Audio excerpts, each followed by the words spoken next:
Welcome back. Love Boat Project, episode number 66.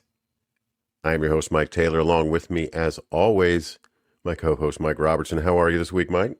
You know, Mike, if I love the 80s, as many do, I hope this is not an indication of the rest of the decade that we have ahead of us. We are not off to a great start. Yikes. So it's still Jimmy Carter's 80s, I guess. Yeah, this is, they don't even know it's the 80s. It's so early that they're not aware. They don't know what to do yet. No. Yeah, they don't know how to be in the 80s. It was not the dramatic Miami Vice makeover that we expected it to be. No, everyone had socks on. Yep. Some people had full sweatsuits, cowboy hats, and cowboy boots on. Oh, so that's the opposite of something. I don't even know what that's the opposite of. Yeah, it was a lot. We are here to talk about the Love Boat Season 3, Episode 17, titled April's Love, We Three, and Happy Ending. Original air date, as we said, 1980, Saturday, January 12th, 1980. What is this, the second or third episode of the 80s? Third? First. Is this the first? Oh, that's right. This is the very first. Right. There was a big break after the last episode because they didn't have a Christmas episode. Oh, that's right. That's right. Okay. Interesting. Well, what else is on, Mike? We're going to start with NBC this week. Because we kind of know what to expect. Chips, 8 o'clock, in an episode titled Jailbirds. Oh, boy. Let me ask you, Mike. Give me the synopsis of the episode Jailbirds of Chips, because I bet you'll nail it. So I'm going to assume that Ponch and John are undercover as prisoners to weed out some sort of ring that involved fake mustaches prisoners. Yeah, so no, not at all, but they were John. It was Jailbirds, not Jailbait, right? That's a different show. It did include jail. Yeah. John and Ponch are found guilty of contempt when they refused to name an informant in court because Chips, because highway stuff. Sure. While in jail, they encounter vengeful criminals who they arrested. Is that a so they clip put him show? in? So they. Oh, that's a good point. So they're in contempt, but they put them in Gen Pop. In Gen Pop, with people they put in who are just floating in jail, just a who's who. Yeah. Mm. Plus, this isn't. I'm pretty sure this isn't like when a reporter doesn't reveal his source. I don't know that a cop would go down for an informant. Aren't they highway patrol, Mike? Aren't they like... Well, that's true too. Hey, I think that guy was driving fast. What are you doing? Who'd you give the ticket to? I'll never tell you. Nope. Okay, I can understand that. That makes Was sense. It that truck? Maybe. No, maybe it was. I don't know. That's on at 8 o'clock. Let's flip the dial, see what else is on. 8 o'clock CBS. Let's do this a little different. Oh, now I'm curious because as we said, CBS got bailed out by the holidays. They did. And unless they have a big MLK thing, I think it's going to be trouble. So. Holidays are over, Mike. The holidays are so far in the rear view because at 8 p.m. it's a Linda Carter special. Oh, wow. Linda Carter stars in a musical variety programming with Kenny Rogers. Is Kenny Rogers at this point? Well, yeah. Well, just pre-Gambler? It's close, right? It's pre-Gambler, but it's post-Ruby. I don't know if you know that, so it's right in that. And I just want to add, R.I.P. Mr. Rogers, but he was not a nice man. I saw him in concert, and he was like, if you don't know the words to my songs, you don't have to sing them. Wow. Yeah, he was not a pleasant fellow. So you got to know when to walk away is what he's saying. Yeah, basically. He's like, well, you got to know when to shut up. Like he was just an angry lady. Shut your mouth. He was not cool. He is. We are now. I got to remind myself. We are in the 80s, right? Yeah. And so he at some point becomes, which is insane, the biggest star in the country, probably TV star too, with all those. He is definitely not going to be on the boat. No. Plus, I think it's a CBS thing too, with those Lonesome Dove. You know what I mean? I mean, look, it's CBS here too. Before Right. And this is You know? another thing where if the Love Boat ran till like 1991, Right. Kenny Rogers is on this boat. Oh, yeah, You know, yeah. it's just it's all about the timing, right? It's like when you're hot, the guys who are the hottest right now are just not going to be on. Oh, yeah. So, Johnny Cash would be on there in like 91. You know, any of So- those. is Linda Carter, is Wonder Woman CBS? I have probably, right? Probably. Is that where that is? I would think it would have to be for them to do a variety program. I'm sure she got ratings. Can't imagine that's good. Is she going to lasso something? She probably lassos something. I don't know what does she do? I don't think she was like Singer? a model. I think she like won like Miss America or something. I don't unless her what was your talent? A variety show. Like what wait, what? What are you talking about? Invisible plane. Just that didn't make any sense to me. Because like Will you're Linda just flying Carter you just fly in a seated position. You look just dumb. Yeah. Will Linda Carter be on the boat No. in later seasons? You don't think? Ooh. I was going to say not now, but like 1983. I'll tell you Like, what. what did she season do? 9, Here's what I know about Linda post Carter. Wonder Woman. She No was in idea. Wonder Woman, and then she was the mayor in Super Troopers. That's all I know. Oh, So, yeah, there is a bit of a gap there. There's a bit of a gap, yeah. So Maybe. I hope so. She was my first crush as a kid, was Linda Carter. I didn't know why, but just she was the one. And I don't know if it second was, crush, Billy Carter. I just like Billy beer. That's what it was. I just Well, love who that doesn't? beer. Who doesn't? So On ABC at 8:00 that evening. Let's go around the horn here. okay. 8 p.m. Winter Olympics 1980. The world comes to America. I was going to ask if the Olympics was January or February because I know we're getting close to a landmark Olympics. I think it's got to be coming. I wonder if it's going to preempt some of these programming because I'm sure Olympics That's a good would call, probably actually. trump the Love Boat. I would figure in the next or I guess weeks they to don't. come. So it was Lake Placid, so obviously Right. time zone not a problem. Although the U.S. Russia game famously tape delayed, I believe. So weird. It's so we weird to me. can't think of Olympic television coverage the same way as we do today, or even because you'd be glued. Yeah. Imagine Yeah. before when we would hang out and watch the Olympics, which was great. We could 7 different channels or whatever. Back then, you would be glued. I wonder what they would show. What were the go-to figure skating? Probably. I mean, what was bringing in the numbers? Because wasn't that the big Eric? God, Well, Eric Heidel? we'll get to that. Is We'll that a get to guy? that. Yeah, That so, is yeah. Jim McKay is host for an advanced look at the 1980 Winter Olympic Games in Lake Placid, New York. Featured artists include Chuck Mangione, R.I.P., Peggy Fleming, and brother-sister speed skating team of Eric and Beth Hayden. Hayden, close enough. Hayden. Close enough. Yeah, close enough. So Do you think? Well, I guess not in the winter. I was going to say, do you think Nancy McKeon is featured? But that would be the summer. she's still in the spa. She's working on that. She's installing a portable balance beam in her new wherever. Just I guess we working on a never bronze. confirmed Mr. Barrett's games. He could have been a Winter Olympian. He had the body of a speed skater. He was live. He was live. He had yeah. I don't. A mustache would have been disconcerting coming Mustache. out of that body Wow. suit, though. That would have been a lot. Well, had he had the mustache, I'd been like, he could be like potentially a like biathlon, like a ski shoot kind of guy. I might But get that's into that. summer, but- I believe, right? So yeah, winter. No, that's winter. back in The 19... ski shoot. You ever see Oh, the ski biathlon? shoot. Yeah, I'm yeah, sorry. you ski Yeah, and then I'm you not- gotta shoot No, targets. you're right. or You're right. I'm something. thinking of there's a summer version of that too, but it's like cross country maybe. There is one where they like run and then pick up a rifle and shoot, but Yeah, it's not you- cold. You Yeah, run so- 6 miles, you pick up a rifle, and then you immediately engage in a pencil fight with the person next to you. Hey, winners listen, and stay fans. tuned for our offshoot podcast for the 2026 Winter Olympics. You and I are big Olympics people, so Ooh, you know. you don't even. I love the Olympics, Come especially the Winter February, Olympics. come February 26th, who knows? We could maybe we'll have a little special Olympics thing. You never That know. wouldn't be fun. That would be fun. I would be all about that. That's at 8:00. Let's move to the 9:00 hour. By the way, I'm yes. loving this, and also this is very indicative of how shitty this episode that we're going to talk about is. Yeah. We're getting to the good stuff first here, people.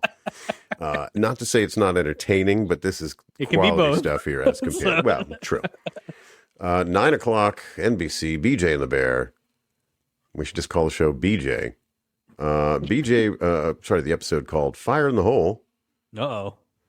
BJ brokers a reconciliation between Lil and her estranged father, while also assisting Lil in fending off a crooked mining executive and his goons who are determined to lay claim to her gold mine. About truck driver BJ and his best friend Bear, the chimpanzee. We're gonna watch that one. We have recently discovered we might be able to watch BJ and the Bear, which means we might have a BJ and the Bear bonus episode coming up. I would love to. That sounds like a great one. I'd love to see. I bet you the bear wears a little miner's helmet. Anytime you get goons, oh yeah, I'm in, and I feel like this might involve the bear knocking out a goon with like a helmet or something. And there's going to be a stick of dynamite with the fire in the hole. It's going to. At some point, I'm dead. Oh, people are plugging their ears. Yeah, people how do you work the Zippo? Ears. Plus, I mean, that estranged dad, that could be anybody. I hope it's that one-legged drunk from the Christmas movie last month. So that's funny. That's funny. 9 o'clock on CBS, highlight of the evening. If we weren't watching The Love Boat, I think we'd be watching this movie, not TV movie. Okay. Outlaw Blues. A woman shelters a fugitive and attempts to exploit his musical talent as they go after the country music star who stole his song and made it a hit. Starring, oh my God, Peter Fonda with Susan St. James. So she's the one exploiting Peter Fonda? No, she shelters the fugitive. She's the one that exploits his musical talent. Because somebody stole so Peter his Fonda's song. The guy she's protecting. A fugitive from what, though? Yeah, I don't know. The recording Nashville? industry? Yeah, I don't understand. From a specific country bar? Like, I always forget that Susan St. James had a career before Kate and Allie. Yeah. But she was like in Macmillan and Wife or one of those 70s shows. And obviously commentator of WrestleMania 2. Yeah, she was great. Very underrated. Again, that's Outlaw Blues, CBS 9 p.m. But we're not here to talk about that. I will say this, good for CBS. That is at least CBS. That's something. competent programming. That's competent programming. That's all I think it's a quality alternative if you don't have taste and you're not watching The Love Boat for some if you don't want to unknown watch reason. Or Fire in the Hole. I mean, let's be honest. If we weren't watching Love Boat, we'd be watching BJ. We'd be watching Fire in the Hole. Yeah. Well, chips before that too, probably. Jailbait. Come on. Oh. But we are here to talk about this episode. Here is the synopsis, which I don't agree. I'll get your opinion on this. Okay. This is the IMDb episode synopsis, just to be official. April Lopez plans to marry her manager, Tex, who is twice her age. Fair? Yep. I mean, not your math, but yes, yes. No. Well, shady. I bought an abacus. I'll show you in here in a second. I had to do the. It's a lot to get that. It's a lie. It took me 2 weeks to get that thing. I'm going to use it. Damn it. Adoptee Laura Rogers wants to meet her birth father, Tom Thornton. That is not at all that story. Doesn't even know he exists. He's dead, as far as she knows. Yeah, that is not. And I will say this. Yeah, that is when we get to what we all think of this episode. I will say this. Yeah, there's a good, there's a bad, and then there was one that really carried the decision. Mm-hmm. That is the segment that carried the decision. Yeah, I agree. I agree. Because it would have been on the fence if one hadn't have been. One definitely. Yeah. I agree. Yep.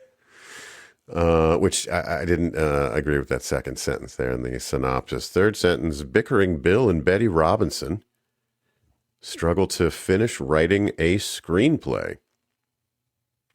That's true. I mean, it's true, but it's very basic. Didn't say anything about what the actual story was about. Right. But yeah. And again, I guess... I'm not going to kill him for it, but I just want some sort of... And we never really know if these are like created by or pulled from, right? Because it's like if you're Right, writing right, it, right. if you're writing, sometimes I pull the ones from the TV guide or whatever just Yeah. to switch it up, and it's like you They're have to like a little remember more you're written by the writers kind of thing. and also written with a sense of like, hey, watch this, as opposed to here's what happened, right? It's not Right, a right. review, Sentence. you Well, you're know. supposed to So entice people, like you say. right, In lieu right. of a video teaser. It's a No, you shouldn't story lie. teaser. No, You you shouldn't lie. shouldn't lie. But yeah, but it was Excuse me. it was a very interesting week for a lot of reasons. All three storylines have interesting reasons why this episode ended up the way it did. Quality be damned, but it is interesting to see as we get further along here the kind of tropes that work and don't, and how much certain people being in certain things can dictate what you actually think of a episode. I agree. I completely agree. Guest stars this week. We had a lot of alumni rejoining us. Including, I believe, a record setter. Yes. Yes. Yes. Don Adams, of course, is William Robinson. Second time on the Love Boat. Played Lenny Carmen from Mitzi and Lenny.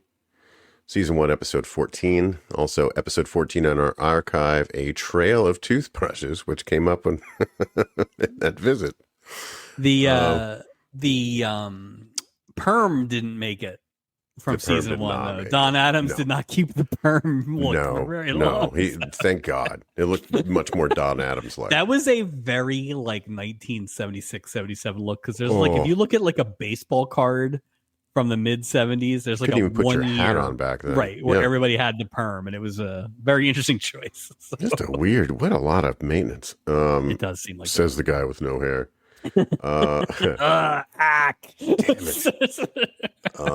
We will see Mr. Adams 3 more times on the boat. Excellent.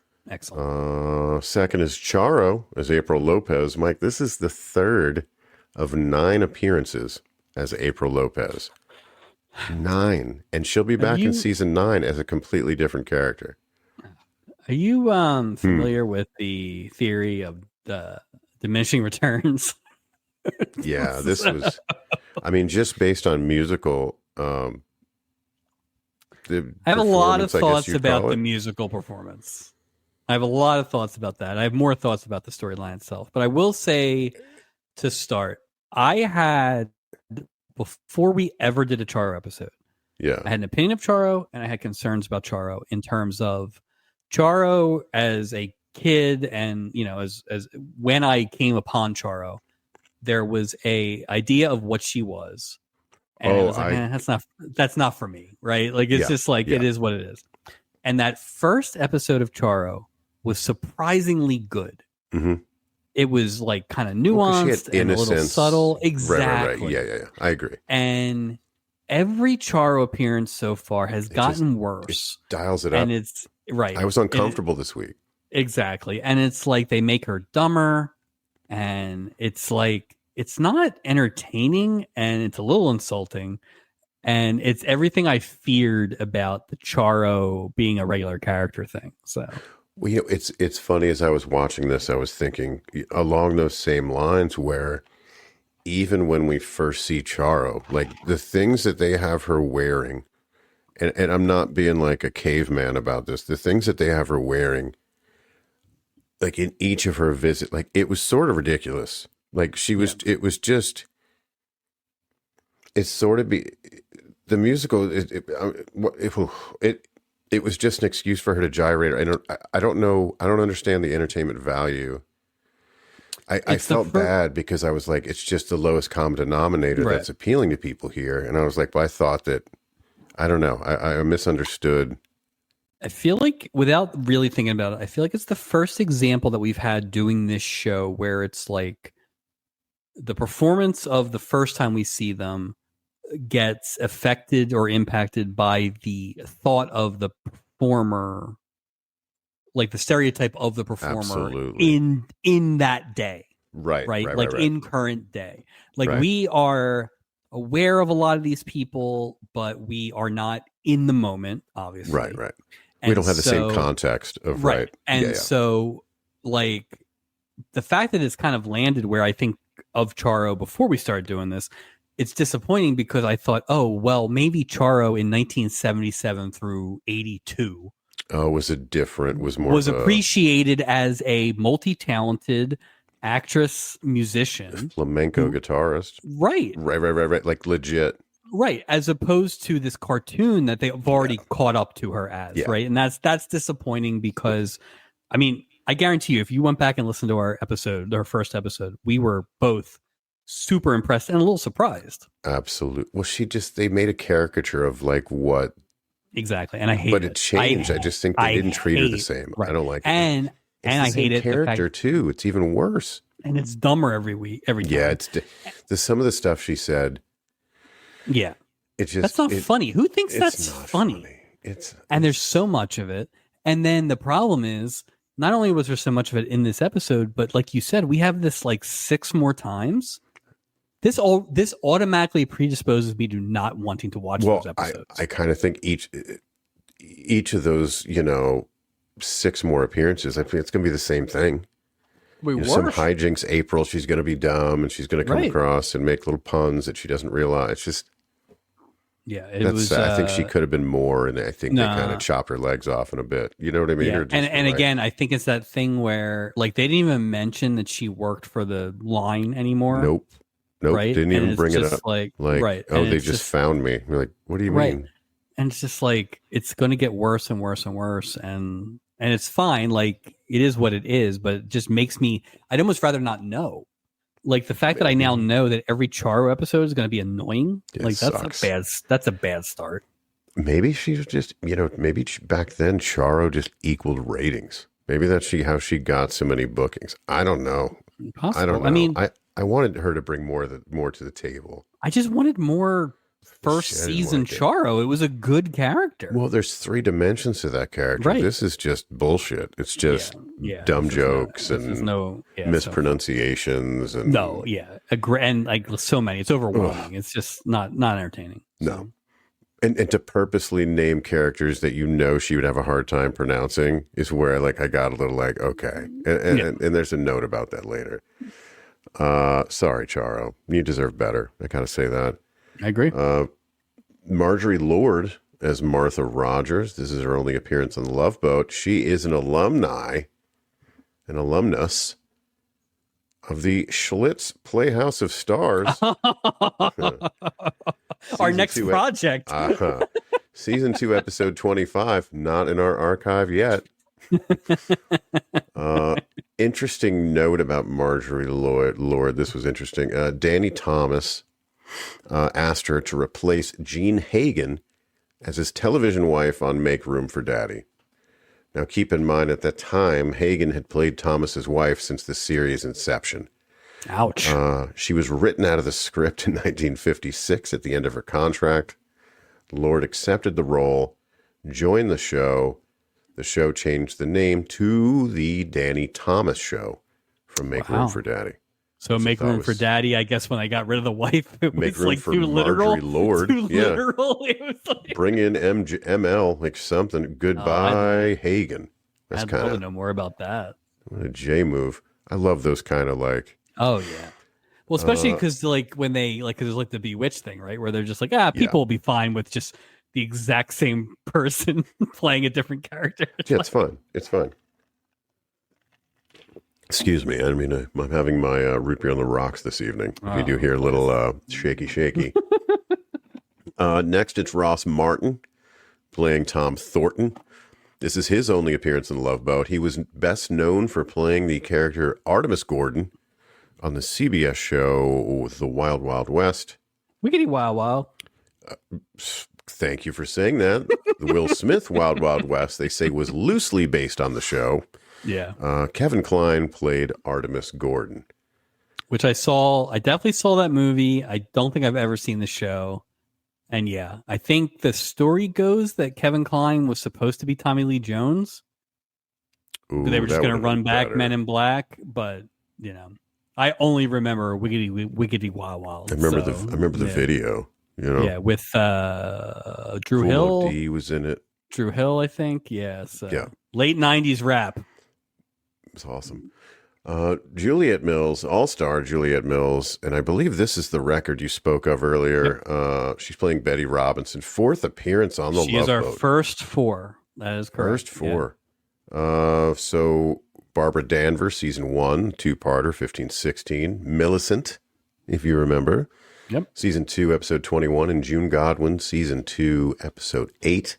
Mike, we're going to see her 3 more times on the boat. Love her. Honestly, I'll take her over Charo. Yeah. Anytime. She ends up being in that category that we've talked about a bit, where it's like Christopher George and Barbie Benton. Just better. People that we were... Now, I will say I was a little more familiar with her than the others, but it's like people that we have come to know during the course of this show that I just enjoy and am happy they are on my screen, especially in an episode like this. Yeah, where I'm just looking for anything, man. And just give me just a life preserver. She is something. She has been great 3 or 4 episodes, and the only episode she wasn't great was Buddy Stanfield's fault. So I think she's great too. I think her timing is great.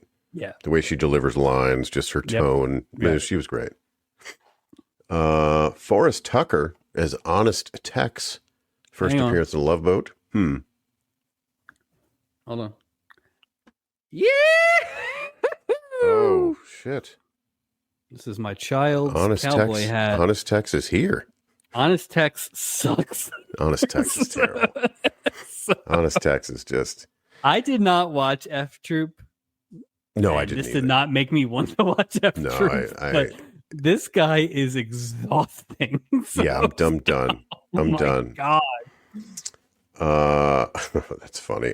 We will see him again. Hopefully not Honest Tex. We'll see Forrest Tucker again in season 5 and season 6. Don't put that hat away yet. He may be back. No. Oh, do you don't think he's not going to play a cowboy in those episodes? I mean, he was, Lori Walters as Laura Rogers.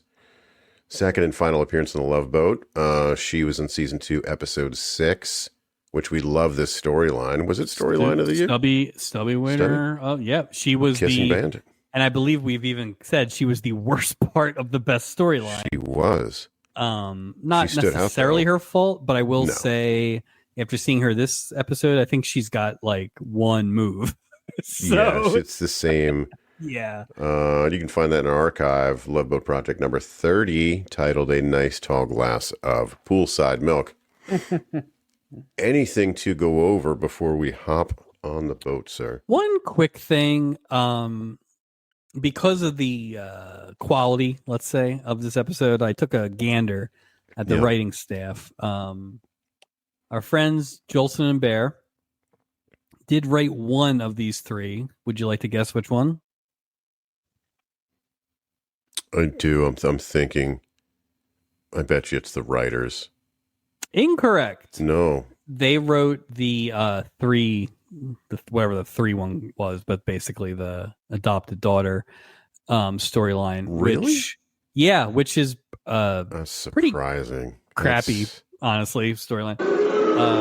Yeah.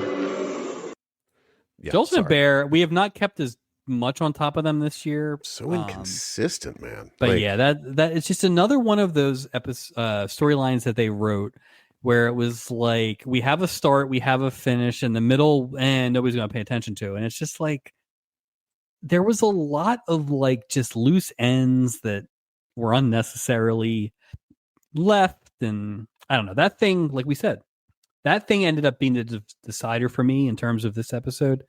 And I'm not saying they left a lot of meat on the bone, but they just didn't help themselves with. No, they just abandoned logic at some points, and it was just kind of. And that dad character, especially, was like all over the place. Like at the beginning, he goes from like, oh, what a coinkydink, to I'm gonna ruin everything. Yeah, she doesn't know everything yet. To it's good. I'm coming to your like that guy's an asshole. Well, I made one decision already. We're 29 minutes in. I'm pretty solid on that one. Oh, I've been there for a while. The other 2 storylines were written by the same person, which is never great. Tony Webster I didn't recognize the name. And Yeah. it turns out he ends up being a story editor, so his name appears in a lot of stuff, which is hard to tell, whatever. Right. But he wrote a few episodes before this, including one of our sneaky favorites ever, the Jim Neighbors Jewel Thief one. Oh, that was such a good episode. Now, I will say this. It's like, is that a great written episode or is that a great twist? It's hard to, really tell. Yeah, it left me with a good feeling. Like the last thing I remember. Exactly. I liked, so it didn't even matter. He also wrote this season's Trial Romance, which again was the Tabak jury duty one. And it's like, so I guess this guy is really into writing repetitive stuff that ends in a way, because he does, but it's fine. He's a cut and paste guy. That's okay. Interesting. We need people like that. Sure. Yeah. So it was just interesting to, I haven't gone to the writers in a while. Usually when I go to the writers, it's for a bad show. But I'm wearing a cowboy hat, so you can tell how good this episode I mean, was. that's how good it is. Yeah. All right. Well, let's get on the boat here, Mike.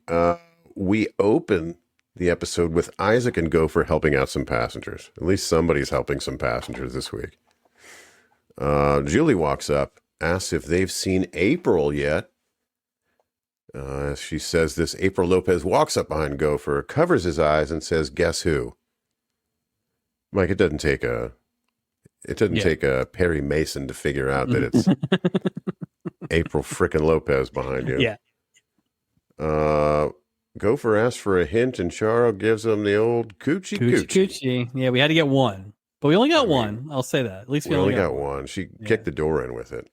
So do you think, and there's no way for us to really know this, but do you think by January of 1980, like Charo is famous enough that she is now playing Charo, and like, so they have to get a coochie? Like if there was a studio audience, this would have been like a big applause line. Oh, I agree. Well, I think April Lopez has sort of morphed into Charo at this point, which is disappointing. Earlier. It is. Which honestly is disappointing. I think that's what they did. Yeah. So it was like her catchphrase is the Charo is her. Like she's just. Yep. And it's a lot of the heavy, like, malaprops and like all that kind of stuff. Well, I go back to the musical performance that we'll see later, and it's just, there's no music to perform. She's just out shaking it. Like it was just sort of, I thought it was sort of insulting to her. Going back to our conversation, it really, I'm saving all my thoughts about the music. I know. It's just, it was really, it bugged me. April hugs Julie, Isaac, and Gopher. Steubing joins them and introduces April to Vicky, which had to be confusing. Well, it's not just that, but I mean, he didn't introduce what's her name. No, he didn't say anything. Yeah, like who are you? Like, what? If I'm not trying to bang you, I will introduce you to my daughter. So. And here he comes. Colonel Robert Parker walks up and puts his arm around April. This is too much. How is this not the inspiration? This is Robert too Fuller? Much. It's too much. Way too much. This is pro wrestling. It's so over the top. Oh my God. And it was so, I didn't watch this episode with headphones on. Sometimes I do. And I feel like if I'd watched it with headphones, my head would have exploded, because it was between him and Charo. It was like, you can't have two cartoon characters in the same scene. It was too much. How many cartoon voices did this guy do, by the way? I'm sure. Oh, my God. Jeez, great voice. Says that April is worth more than her blue book value. April introduces him as, this is the only joke I'm going to make about this, as Onyxed Tex. She had a hard time even saying Onyxed. I'm like, Onyxed. Yeah. Come on. He says it like my son said, my almost 2-year-old son says words where I was like, huh? Just like, couldn't. Talks about April's singing career and asks how her career is. They ask how her career is going. Tex answers, "It's fine, first class." Oh, that'd have been a great Halloween costume. I'm going as Honest Tex next year. Doc gets a little hoity-toity. Yeah, he does. And requests that April speak for herself. I'd like this because, you know what made me realize it? Because at first I was like, oh, it's Doc. Doc's usually the guy he's the alpha in this group or whatever. But if you really remember back to the first one, with April, like Doc was the one who spent the most time with her. Like Doc, there was as you always point out, the pajamas and stuff, but it's and Doc has never not shown a protectiveness for people that he's actually not trying to bed. So I just, and I made the note, like Doc is coming in hot at 3 minutes and 39 seconds into the episode. He's just like, cranky. Thump your brakes, Onyx text. He was cranky. He also was like, I don't have a lot to do in this episode. Well, he just got out of his wedding. His last, we just got out of he's a single man true. Again. So. There's that. And I feel like this means we're going to get like maybe a episode of Bricker next week or in the next couple of weeks. Cause he's like saving overdue. It. So he's, So. I love the episode of Bricker. Tech says, of course. April explains that they met 3 weeks ago and that they're engaged. Julie, Isaac, and Gopher feeling very judgy of April. Gopher says, you're engaged after only 3 weeks. My note here, Julie and Doc should just sit this conversation out. Like, don't. Julie took it with a bit of a face, which I didn't think much of until the next scene. Oh, yeah. Yeah, this terrible combination. They just beat her up. April says no. They got engaged after the first night. Onyx Tech says he always wanted to marry the kind of woman his dad would marry and would marry as his fifth wife. Here we go, Mike. He takes April to go check out his, quote, bunkhouse. I almost fell out of my chair when he said that. I said, oh, it's true. Oh, man. He's all wearing jeans and a yellow shirt. He's going to throw some folks over a cage. Stuff, yeah. You're going to fight Dustin Rhodes in the back of a tractor trailer and they get fired? Wait, does this give off an excuse to do the bunkhouse stampede now? Oh, please. Do you want to hear us review the worst wrestling match ever? Yeah, our wives did. Yeah, on Christmas we watched that. Yeah. It was great. That and the Crockett Cup. The entirety of the original Crockett Cup. If you've ever spent a beautiful snowy Christmas Eve with your wives, it is important that you watch old Jim Crockett productions. Early 80s. It was great. Sound was bad. We didn't even need it. It was great. R.I.P. Bob Caudle, by the way. Just lost Bob Caudle the other day. Completely lost my train of thought. Doc says, although the cowboy... Oh, I'm sorry. It takes April to check out his bunkhouse. Doc says, although that cowboy is wearing a white hat, I'm not so sure he's a good guy. Yeah, Doc decided that he had 2 or 3 good guy, bad guy cowboy jokes, and he was getting them in this week. All of them. He shoehorned that next one in pretty hard, too. It is, yeah. Julie's welcoming Mrs. Rogers and her daughter on board. They're from Vancouver. And I wrote, uh-oh, that's pretty close to Alaska. Yeah. Like, poor Julie. So, go ahead. Are they just messing with her? Or so, you going to do the Vancouver? Do you have the Vancouver line before I say my I don't have the Vancouver line. Go right ahead. So, she mentions that they lived in Vancouver, they get married in Vancouver or something like that. And Julie's like, oh, Vancouver's one of my favorite cities. And I thought about it. I'm like, that's weird. And I realized, oh, no, that was the last place Julie was happy. When she thought she was getting married. Because they were on the way to Alaska. Oh, God. So that's why. That's terrible. It's true, but it's terrible. That's the last moment I was happy. When I was oblivious to what was about to happen. Yeah, it's not like she's a big Trevor Linden fan. I think that's funny. I'm looking for a Pavel Bure. Yeah. Anyone? Hey, have you seen Kurt McLean? We don't talk about Donald Brashear up there anymore, but if we did, Mrs. Rogers sees someone or something and gets visibly spooked. Yep. She rushes her daughter away to get to the cabin, up the stairs. A man in a 3-piece suit boards and immediately locks eyes sees Mrs. Rogers walking up the stairs. She looks back and they see each other. He asked Julie if Mrs. Martha Rogers boarded the ship. Boy, they're free with this passenger information, man. Julie gives this out with no context, and then she just splits. She doesn't even wait around to see if he needs any other information. She's just like... Because she's on the verge of tears. Like the words marriage and Vancouver came up, you know what I mean, within a minute of each other. It's too much for her. I feel like we talked about this a couple of seasons ago, actually, when Steubing attacked Jessica Walter, who was her high school sweetheart, high school sweetheart. From what we can gather, these people haven't seen each other in 20 years. Right. Now, 20 years goes a lot of different ways for a lot of different people, but the fact that you can just eyeball somebody from 20 years ago that quickly is impressive. Also, does that mean that what's his name, Mr. Thornton, is 41 years old? That is funny. Rough. That is a rough 41. I mean, he went through it. He tried to raise her on his own. There's more going on here. He knows what she looks like because he knows exactly who she is. Stalking he knows exactly what Laura. Whatever they did. I'm telling you, there's no way you could accidentally and just.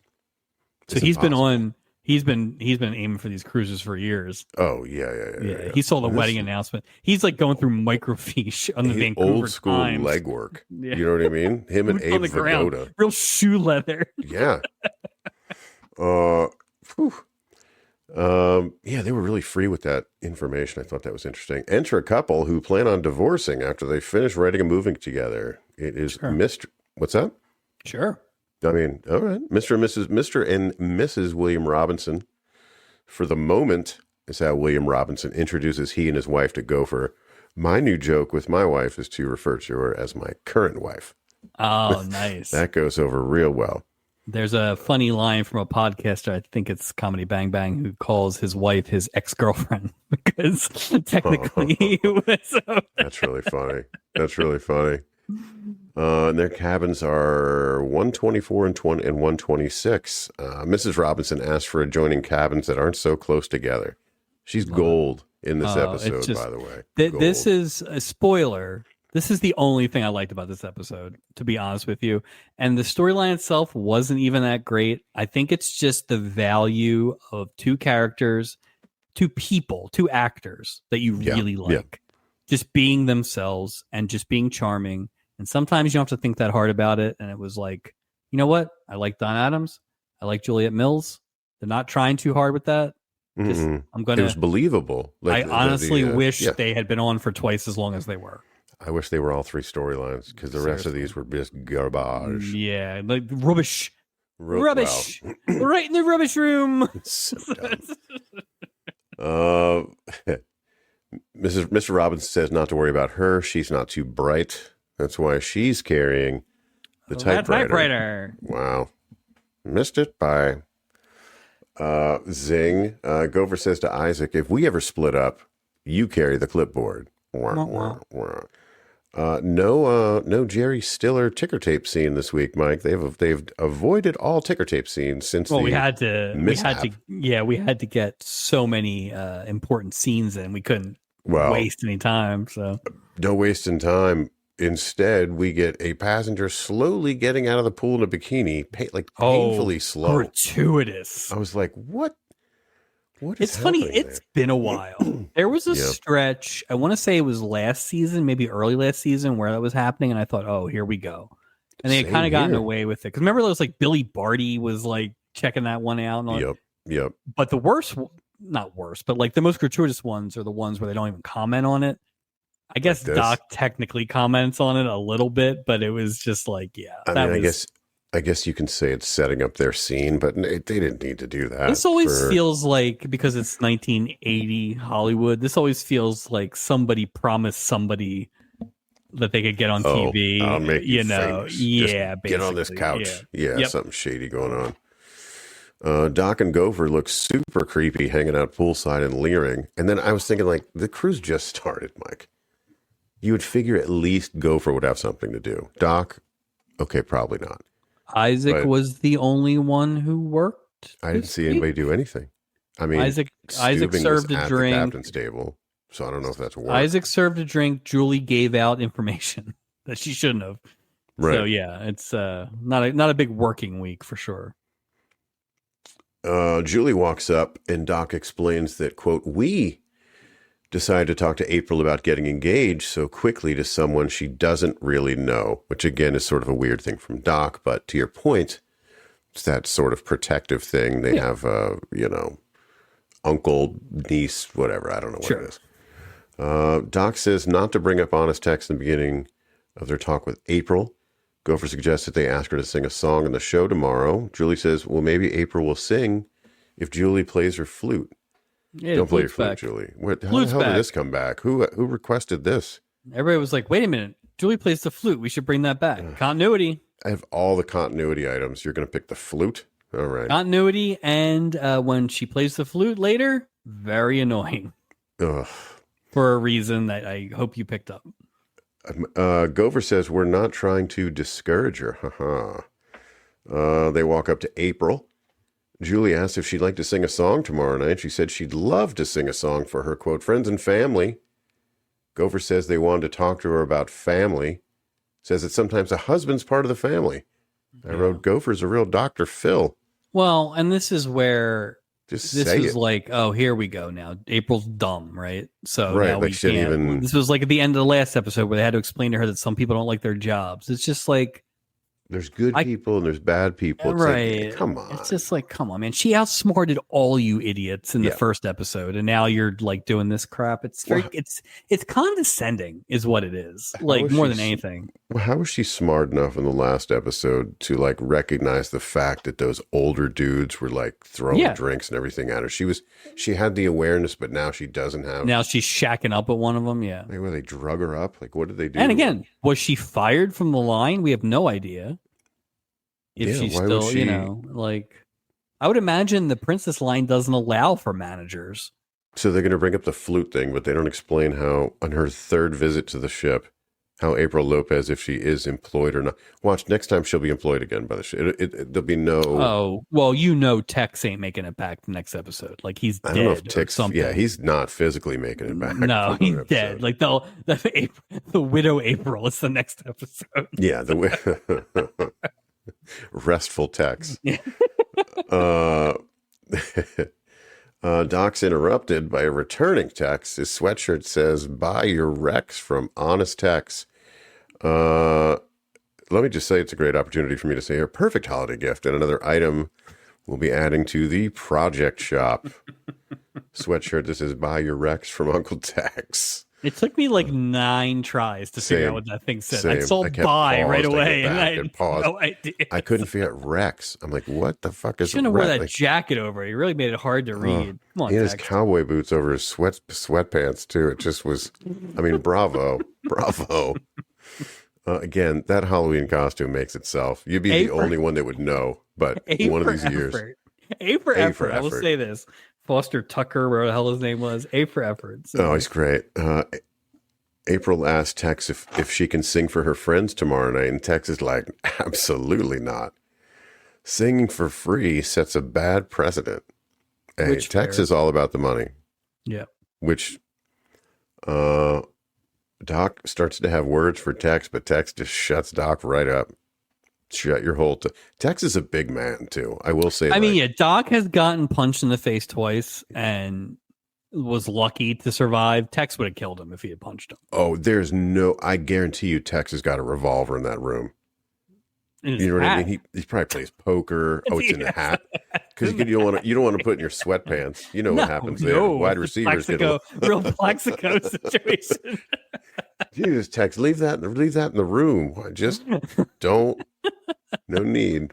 Wait till you put your work pants back on.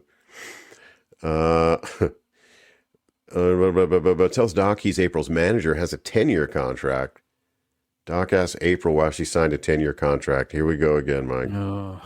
April says she was going to sign a 1-year contract, but Tex told her that if she signed a 10-year deal, she wouldn't have to sign her name 9 more times.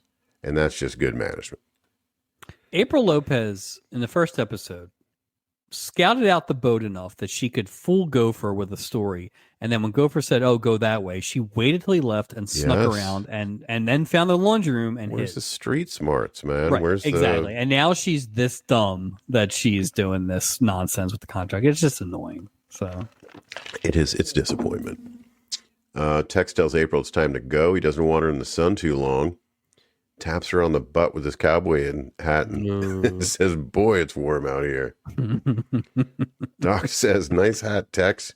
You got it in black. Look at he goes going back to that one. Yeah, you know he's it's a gonna good get joke this. if you He's gonna get this revisit hat thing in. hitting the reprise on that joke. Okay. Mr. and Mrs. Robinson are in one of their cabins together, and typewriter's out. They're working on a movie. She changes one of the words that he suggested, and he is not happy about that. She tells him the word perhaps is better than the word maybe. She made it sound. I agreed with her, by the way. She just made anything it sound, she sounds yeah, sounds better. Yeah. So. Now he's talking about a scene where a guy goes into a bar, sees a single gal, grabs a peanut from the bowl of peanuts, throws one of the peanuts in the air and catches it in his mouth and grabs her attention. He asks her what she thinks. She says even if the woman noticed this guy doing the peanut trick, she would just think he's dumb, which just cut right to it. She's brilliant. Mr. Robinson grabs her hand to take her to the bar to show her how dumb it is. But listen, and again, I will give this the best storyline. I will give this storyline flowers, but also it's like they literally spent 2 minutes explaining something that they then showed for another 2 minutes later. Yeah. So it's just like this, just because it's enjoyable because I like the people doesn't mean it's good. Oh, so, it wasn't a good use of time. Like they're like, we don't even have to advance this story. No. It's weird because this story doesn't have a middle. It has like a one line middle and then the listen, and then it just sort of like, you know what I mean? In a better episode, I would be tearing this storyline apart for all the flaws and holes. I'm just choosing not to because I enjoyed it so much better than the other two. That's true. So. That's true. Okay, so I'm sorry. We're back at the pool and Martha Rogers is having a drink poolside. Thus the beginning of Martha Rogers' stress drinking. We'll keep tabs on this because boy, oh boy, does she drink a lot. Understandably so. The man in the three-piece suit is approaching her table. He's creepy, man. He's now wearing all white like he's playing at Wimbledon. He says, "Hello, Martha." And she's like, "Where did you come from?" Like, where the hell? He says they haven't seen each other in 20 years. That's so funny that you said, does that mean he's 41? Because if this guy's 41, he said he was 21 when they gave him a kid, right? Like 41. That is a tremendously terrible 41. So are they saying that to make him sound younger than her? Because there's a weird age game going on here. Because she's very old in real life. Like it is a weird. Think. It's almost like I didn't really think about it until we started talking, honestly. But it was like, why would you highlight the age of him being a dumb 21-year-old and then have, I mean, Ross, whatever his name is, has to be in his 50s easily, right? I mean, there's easily. Yeah. Right, let's just say 50. Let's just call it 50. Yeah. He's wiggity washed up. He's so he's a heel too, man. I'm not a fan of this guy. He's all over the place. I tell you what, because first time I didn't hear clearly the circumstances, like the whole dying and we'll get to it. But they shoved that in under the breath, and then I was like, we'll get to that. I don't want to. He says they haven't seen. Spoil this gold, this gem. He joins Martha, tells her that she looks wonderful. Asks how Bert is. She says that Bert and she divorced when Laura was 5. Great job, Bert. You know, did anybody talk to Bert about adopting this kid if he split 4 years in? He was just like, enough. What is he? What is he? Vicky's uncle? Right? He's that ruined the whole thing. Yeah.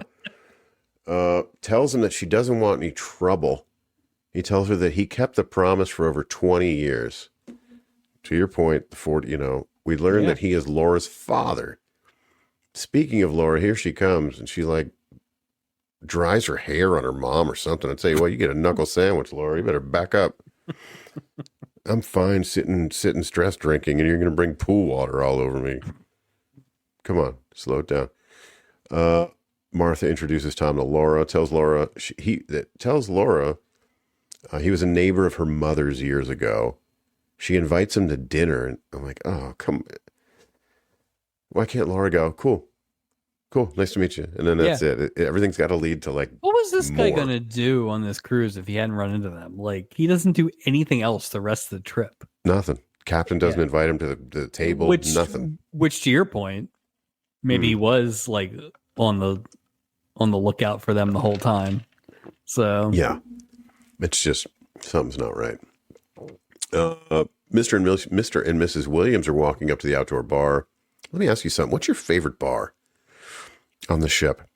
If you had to pick one you want to have a drink at, which one would you have a drink? Daytime. Daytime. See, I don't like that little tiny outdoor bar. Well, it's too much. I would sun. want it to be outside, but it's a tiny bar, so you can't really sit there. Mm-mm. And it is too much sun. It's way too much sun. I want to say Pirates Cove, but I also kind of like that small one that Debbie Allen was at On the side near the Acapulco. Yeah. I like that one too. Yeah, because it's a little bigger than the other small one where what's his name, Courtney Steubing beat the hell out of that guy. Yeah, but I think that's that one, which might be the same one that Henry Morgan ripped off Isaac. I think that's my answer. So I would either love a not crowded Pirates Cove, like while people were like going into town Pirates Cove, like, or that bar next to the lounge. Yeah, I would not do the outdoor. Not enough shade. And again, it's a very tiny bar. If it was a bigger bar, maybe I would enjoy it. But it's like a 2-seater. Yeah, it's not. And what if you get stuck next to Raymond Burr? You're just and there's usually a crew member drinking too, so it's that's true. Mr. Williams is about to try the peanut trick. Mike says that if it works, it's going in the script. Spoiler alert. It's not going in the script. Mr. Williams sits next to a young blonde passenger at the bar, grabs the peanut, throws it up, and it lands on her. And now I couldn't tell where it landed. Did it land in like her cleavage? Is that what happened? I mean, I think that's what they were going for, but like I couldn't track the peanut visually, but she slaps him and leaves the bar, and Mrs. Williams loves every second of it. Uh-oh. Do you smell that? That smells like Italian night. That's what it smells like. And I'm sure of it because the waiters are dressed like gondoliers and the pasta's flowing like wine. They're just throwing pasta at people. So some more. Like if you're just listening to this episode, if you're not really paying attention, you would have missed that completely. 100%. Like, what are we? No announcement. Like, hey, what's the matter? You nothing. Wasn't last Italy night like Doc like started singing like "A Sole Mio" or something like that? And it's like now we're just like, oh, here's some. It is what it is. Yeah, here's some food. Francesco Rinaldi or something. It's just all you can eat pasta. Bring them a trough of fettuccine. Yeah, like your family. Nothing. When you're here, your family. So it just doesn't. Unnecessary. Sometimes we highlight these theme nights to the point of exhaustion. Yeah. And sometimes they're just shoved in here for no reason. Like there's no reason. But at least English Pub Night was different, and they did reference it. I agree with that. There's not one line in this episode that references the Italian night, so why bother? Like, why not? Yeah, there's no point. Just give food. Good point. Laura, Martha, and Tom are having dinner. Why? Tom asked about Laura's husband-to-be. He's an obstetrician. Of course he is. Here we go. Tom says, there's nothing more beautiful than the birth of a child. Didn't your wife die in childbirth? Dick. Yeah, was it really beautiful? Asshole. This guy's a psychopath, dude.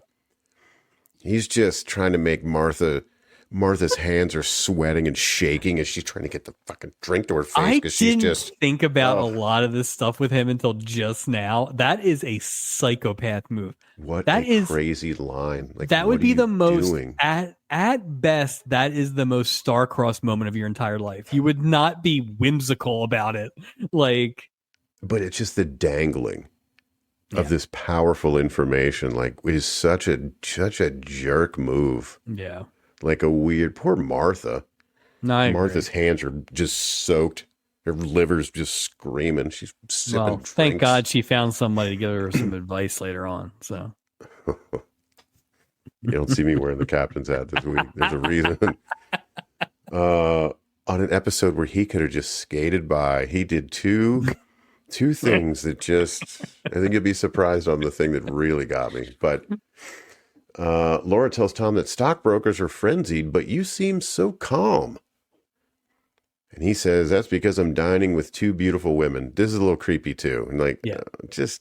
Because there's never really any indication that he's interested in Martha, right? No, she's too old Like, for him. well, that's the thing. It's just like, this is all so weird. Like, what do you really, you need to get something off your chest? Or like what? It's a weird dynamic, what he's doing. And like, I get the, if you take him at his word and he did not know they were going to be there and he is confronted with it in his face for the first time in 20 years, 100%. There's a lot of emotions. There's a lot of it. But you're right. He does almost immediately turn to some sort of like, it's almost like if this was a blackmailing situation. That's what I was thinking. He's trying to like squeeze Martha. And that's what I'm saying. Like, what are you trying to accomplish here? You're flying so close to the sun just to make me sweat, or like what is the intent? Are you mad at me? Like, what is such a weird dynamic? Right. And again, I mean, Martha's 100% right. Like, whatever you think your quote unquote right or blah, blah, blah is, this is not the time or place. No, like, it's like, so you don't owe anyone anything except what Martha was originally agreed to, Right, so. Right. Well, especially if I go back, when Laura's telling Tom that stockbrokers are frenzied, but you seem calm. The real answer should be, Tom, because I'm a complete psychopath. That's why I'm making everything about me. This guy. Laura asks if it's 9 p.m. yet. Tom tells her that it's 9:05. Always late, right? Always late.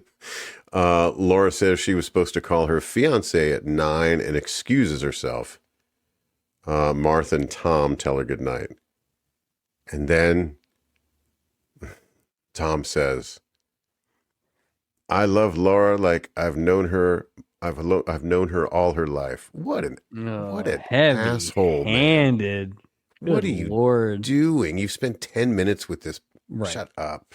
It's just he's in love with the idea of it, which is just like, again, like, take a beat. And I would love to know like what he thought about his adopted daughter that he never met 20 minutes before he gets on the boat, right? Like, this is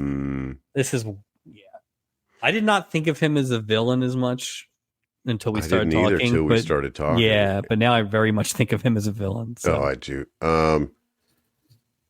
Martha tells Tom to, quote, stop torturing yourself and stop torturing me. Yeah, really, like, fair. Stop it, bro.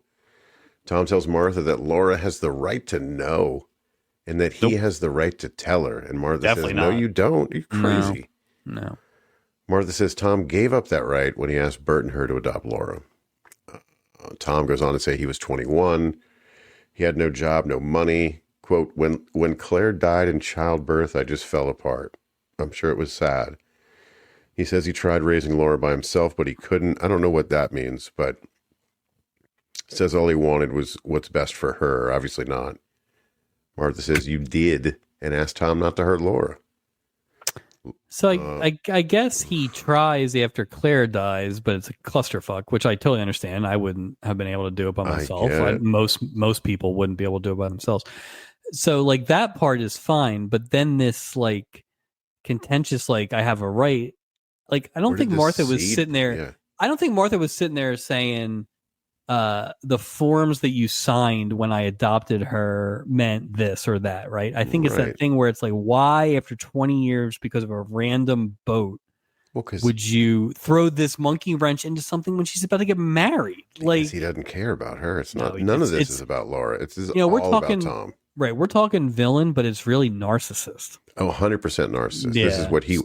And the worst line is about to be delivered. Martha says that she's secure and that Laura, quote, really knows who she is. And Tom says in his best heel voice, not yet she doesn't. Ugh. What a... Go away. Jeez, man. Just go away, man. Good Lord, nobody wants you. It's supposed to be the Love Boat. Not that. What are you doing, dude? It's such a weird character. It really is a weird character because he's like very villainous and very creepy and very sad, but not enough that it's obvious. So I don't think it's subtle. I just think they didn't land it. But it's like he's like five guys at once, especially like the way it goes after this.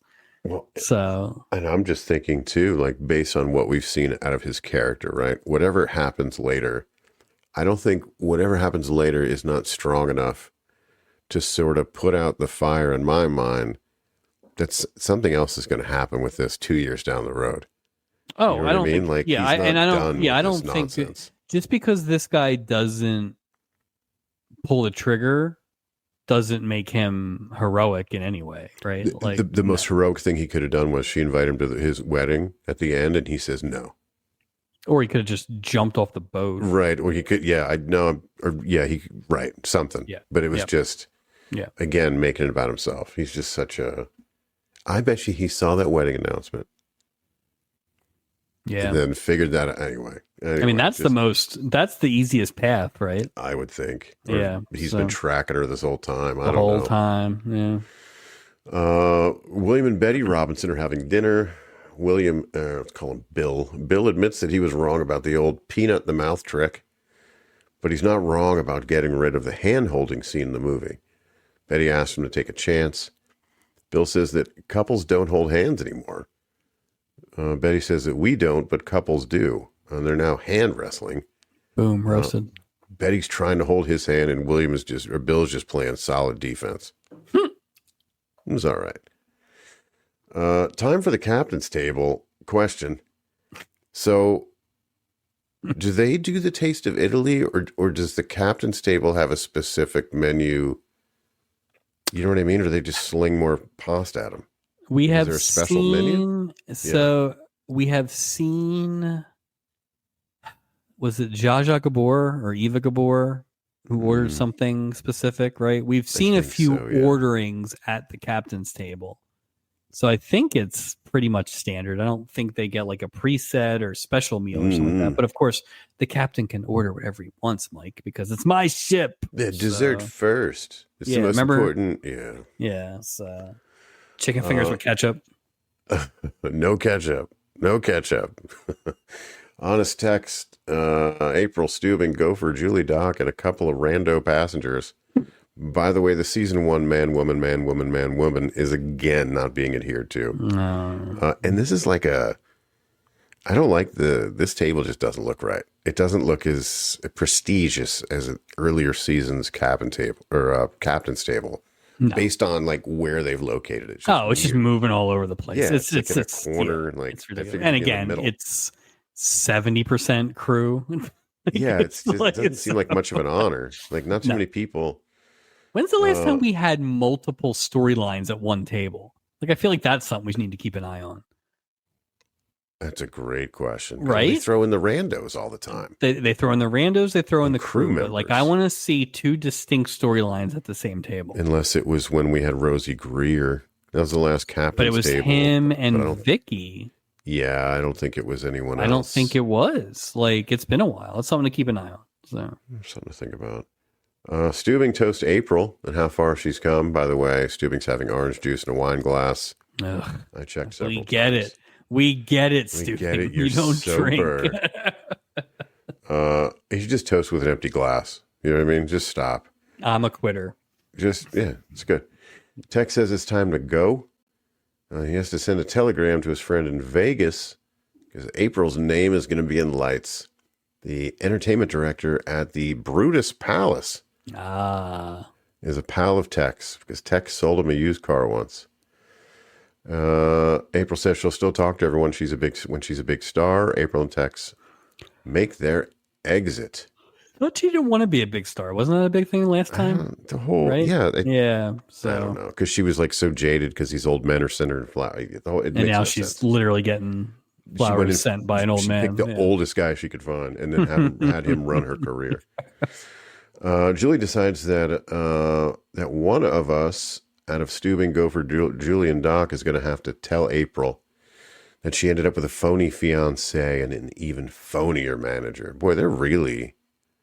I give him Tex the business. They're giving Tex the business. Without saying a word, Julie's nominated for the talk with April.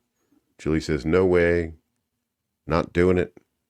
Steubing gives her the old, I'm your captain, and you used to have a crush on me look. And Julie accepts her nomination. Still weird, by the way. Still weird. Why?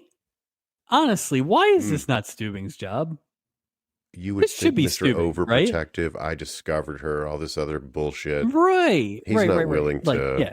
Exactly. He's a coward. He's a coward. He's He an just wants to absolute be a busybody with the other storyline. When the real storyline, he should have said something.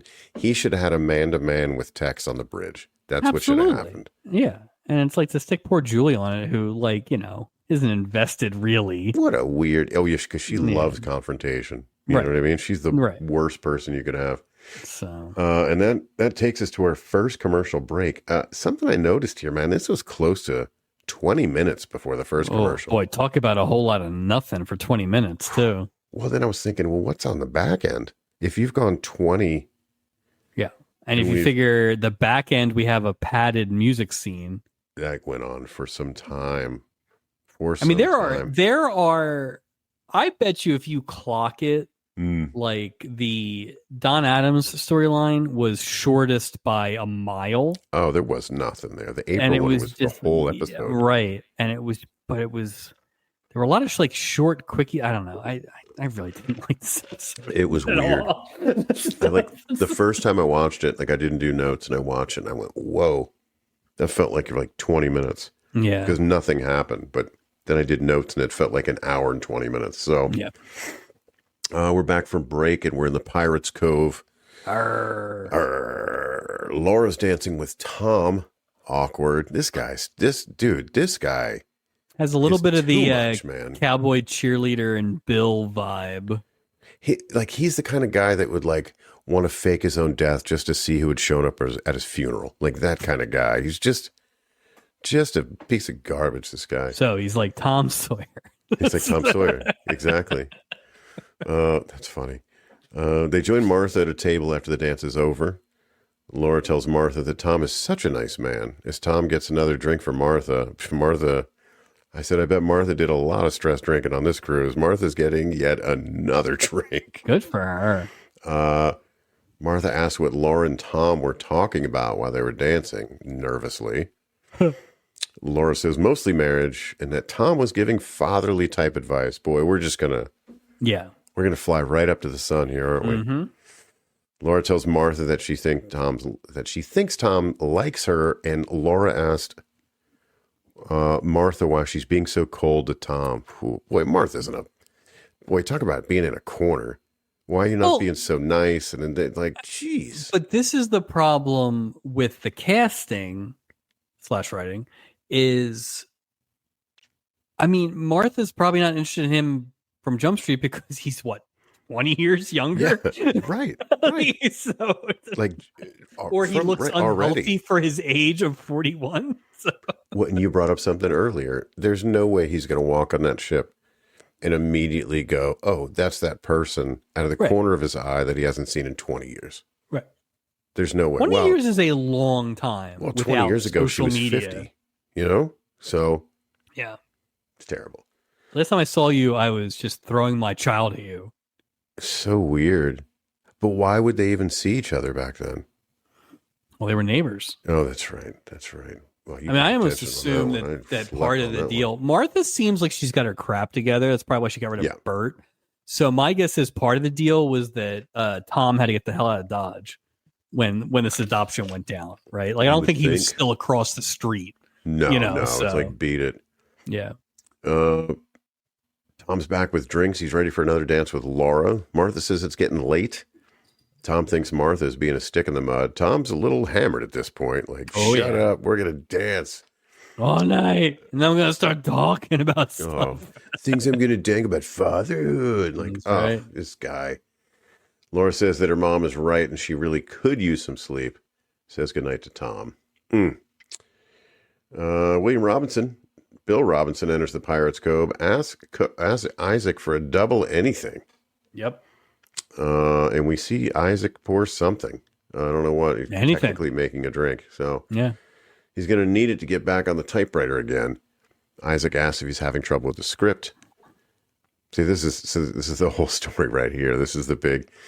William says there's only one big scene left and they're finished. He says he's not sure if he wants to finish the script because finishing the script equals finishing the marriage. Isaac suggests that he doesn't finish the script and instead he give her rotten ideas so it'll never be finished. William says he has tons of those. All right.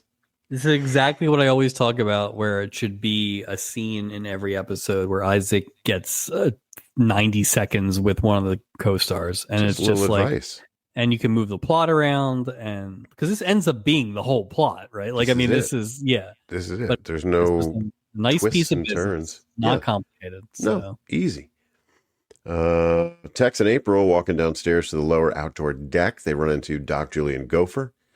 Doc asks Tex if he and Gopher could talk to him alone. Some man talk. Julie grabs April's hand and takes her on a stroll. Again, April isn't sure what a stroll is, but says she doesn't want any if it's fattening. Yeah. Tex asks what this talk is all about. Tells Gopher and Doc not to be bashful. Like, Tex doesn't want you screwing with his time. All right, what do you want? Like, he's just... What's up? There's a fine line between like goal-oriented, no nonsense, and an asshole. Though, to be fair, Gopher asks Tex where he got his tuxedo, and Tex says, "If this is the man talk, then they better go join the ladies." He's just not talking about. Stop. No. You see his sweatshirt? Come on. Didn't I see you in tight jeans with a sombrero a couple weeks ago, sir? This is when he brandishes his pistol. Excuse me, doctor, don't you wear socks to bed? What? You're not much of a man, sir, you know? Julie's talking to April. April's telling Julie that Tex was an assistant manager at a used car lot. Says that he gave up all that to manage me.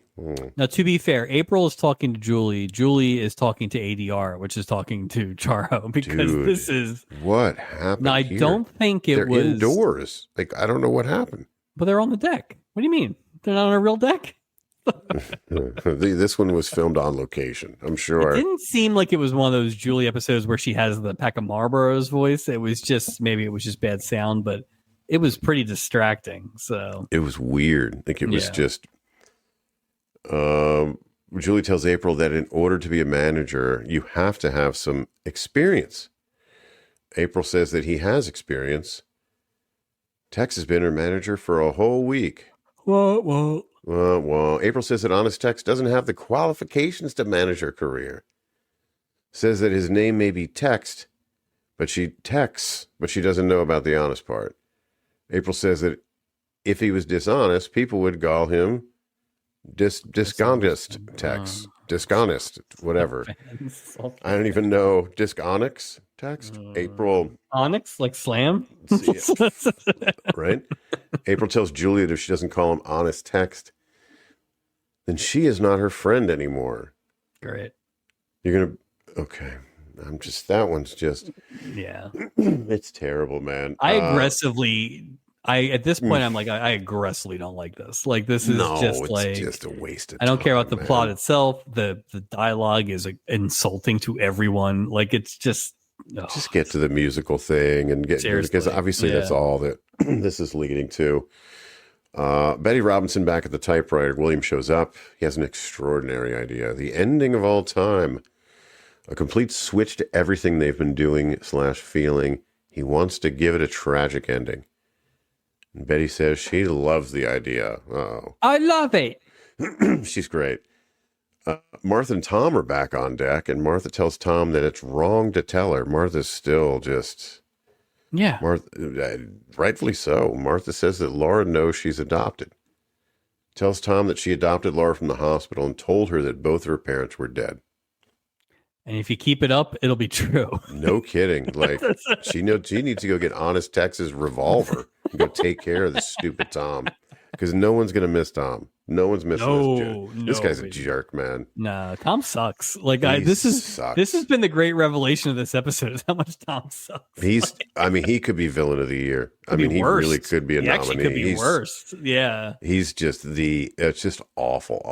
I love that we have a lot of debate set up between villain and worst because there's some people who cross both. So. Oh, well, it's funny because remember we said that like a true villain doesn't realize that they're a villain. Right, but someone who's just the worst is there's just a level of disdain. Yeah. I can almost respect a villain that knows they're a villain and just doesn't care.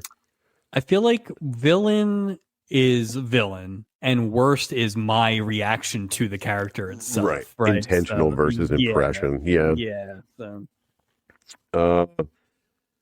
Oh boy, Julie's in her cabin playing her flute. Here we go again. Well, Doc. No, you know what she's playing? Yeah, what is she playing? Like Little Drummer Boy or some Christmas song. After skipping the Christmas episode, right? And you're gonna do it in January? Like seriously, that really annoyed me for some reason. My wife was watching at this point, and she's like, "Is it the Christmas episode?" And I was like, "No, good point. It's not." No. Good point, and no. Ugh, Julie is pissed. They made her the scapegoat for questioning the honesty of Tex. Tex is at Julie's door. He heard beautiful flute music. I'm going to tell you something. Bang, bang, bang, bang. He said, you should play like an angel. Isaac says, well, that takes honest out of his name. Tells Julie, if you're serious about a showbiz career, I could be your manager. Says he'll bring the paperwork later, but right now he has to go see April.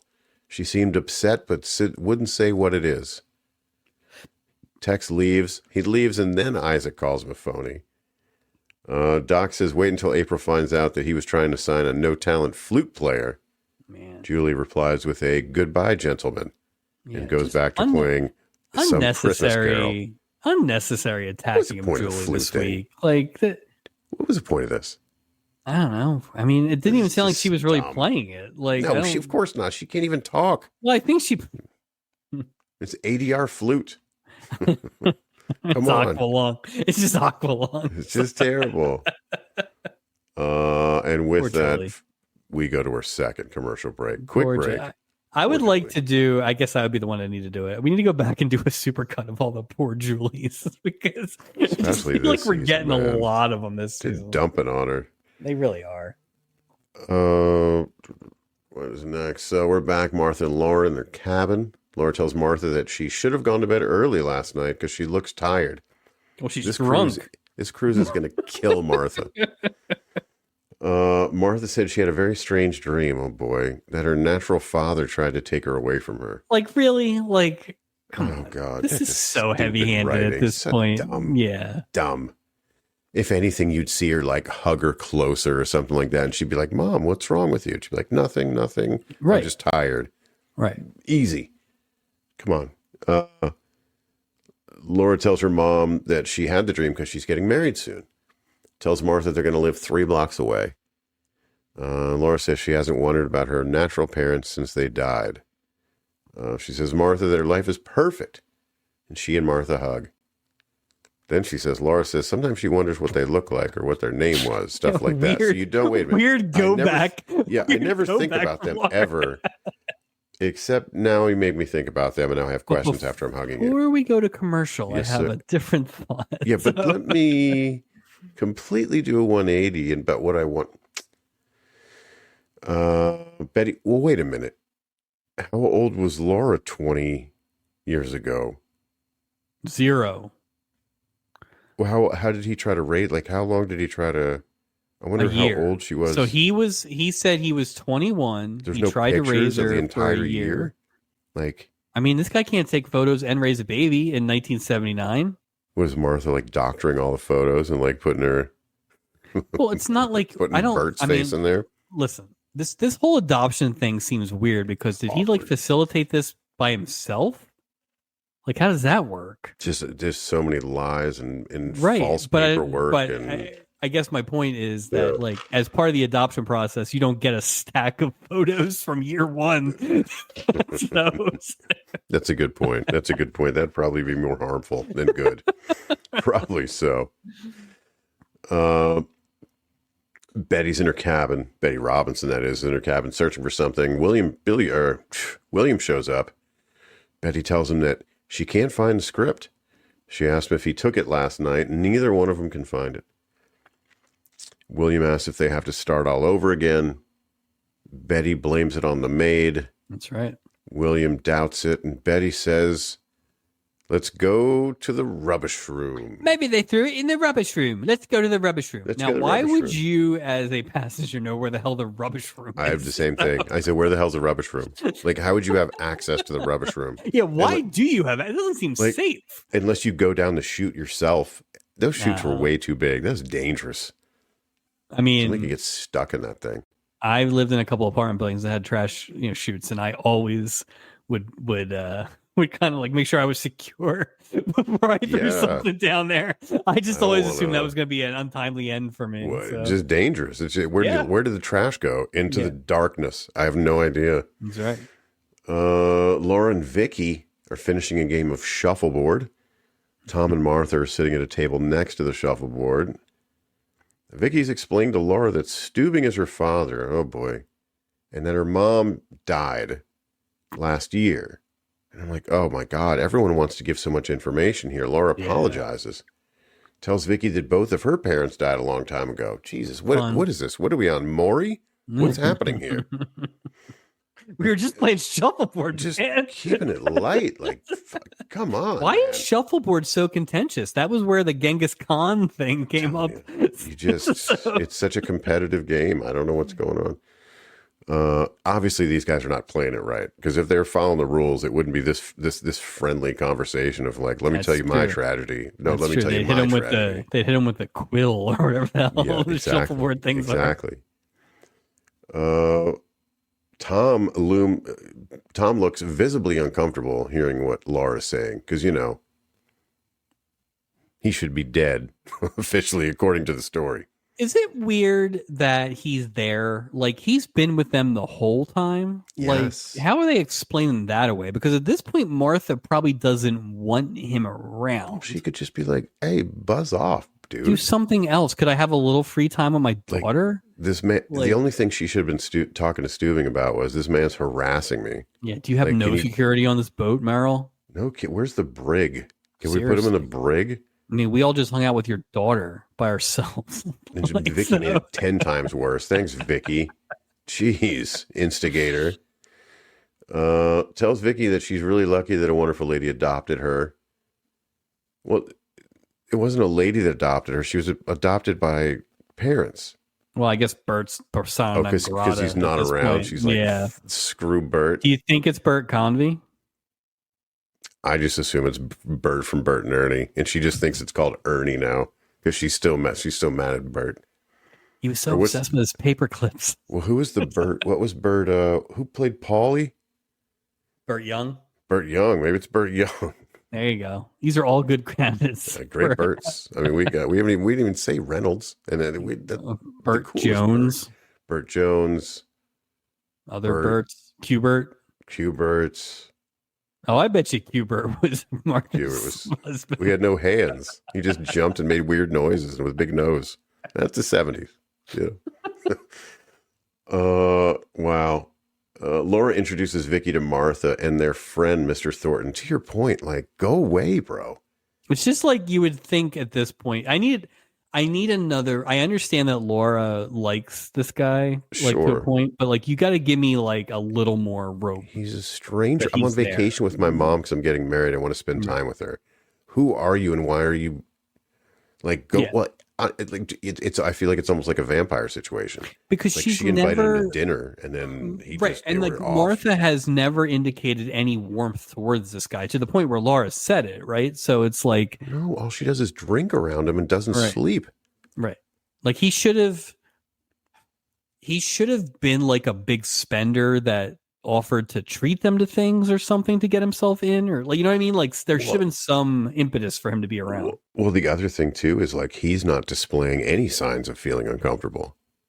Oh no, he's been waiting for this. He's good. I'm gonna do it on my. He's just exactly. I am gonna. He's a troll. He's an internet troll. He is an internet troll. He's absolutely. In 1980. He didn't even know how progressive he was. Vicky shares that her real name isn't Steubing. Why is Vicky still talking here? Like, haven't we done the damage? What do you? She explains the whole thing was confusing. She's like, "What? Why are we?" Tune into season 2. No kidding. Laura says, "Well, how great to have a dad that loves you so much." Tom says meeting her real father hasn't hurt Vicky. And Martha continues to drink heavily at this. What an poor Martha. It gets worse. And it was already bad, but us talking about it, I'm so irritated at this guy. Just such a jerk, man. Ugh. And I think he's oblivious to it because I don't think he thinks he just doesn't care. He's the worst. No, he is the worst. Honestly, I think that's where I've landed. He's kind of a villain, but he's definitely the worst. Just the worst. Yeah. Is he the worst because he's aware of it and doesn't care? Is that the thing that sets him over the top?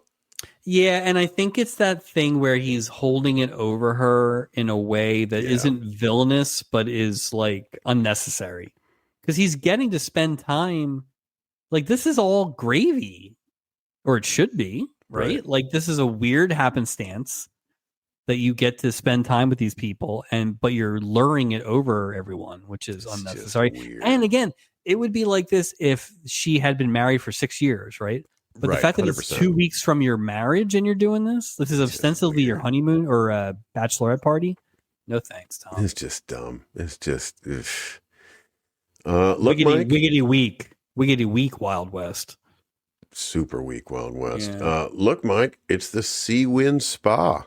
Hey, let's see if they have the balance beam set up, or the orange juice as high as your eye. No kidding. The Sea Wind Spa, home of the dangerous hot tub, tall glasses of OJ, and the sometimes balance beam. April's doing some sort of weird leg raise on the bench press machine. I don't know what she seems amused at the idea that Honest Tex is going to manage Julie and her flute. And then she says she's going to kill Honest Tex. All right, that's something. Let's go. There has been an underlying hostility between Julie and April the entire time. Oh, yeah. Don't forget, it's April got ratted out by Julie in the beginning. That's right. So, there's always been a real tete-a-tete there. So notice Julie didn't bring up that flute thing until after Charo or after April Lopez's first performance. She's a little jelly, Stubings tells April that she's overreacting and that he's just telling her what he heard. He's such a frickin' instigator, man. And a pansy. He's so scared. This is why he stayed in the boat on D-Day. He wasn't going out there. His legs wouldn't allow him. His chubby little legs quivering, those quivering shorts.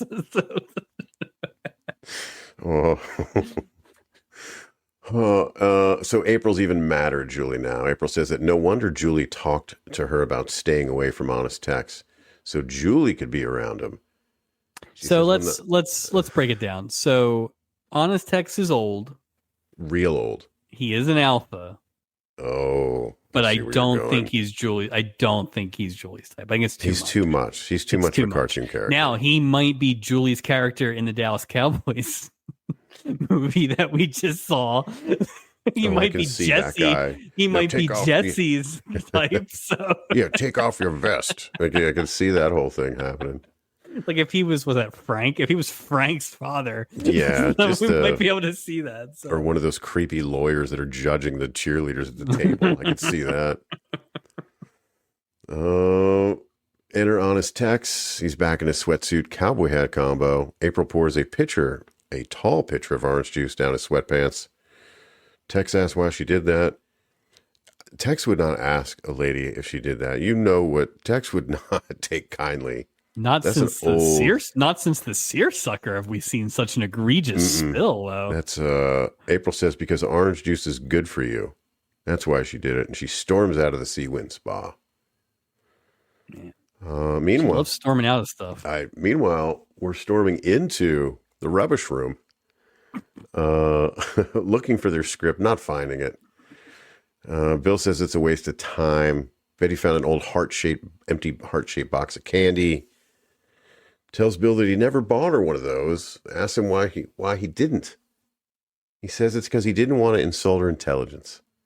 That a heart is shaped like a fist, And he loves her too much to give her a fish-shaped box of chocolates. That kind of made me giggle. I gotta be honest. I like that scene because there's a part where he's like, "Remember when you gave me the box of chocolates?" He's like, "Yes, I do." And she's like, "You never gave me a box of chocolates." Like, funny. It's just a very easy charm between those two. A little back and forth thing that was comfortable and wasn't didn't have no underlying anger to it. Right. You know, it ain't that hard. You put two good people together and you get the hell out of the way, even with she's pretty lousy script, to be honest with you.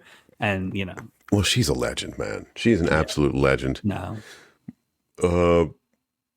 They smooch. William asked her if she wants to go back to the cabin to look for the script.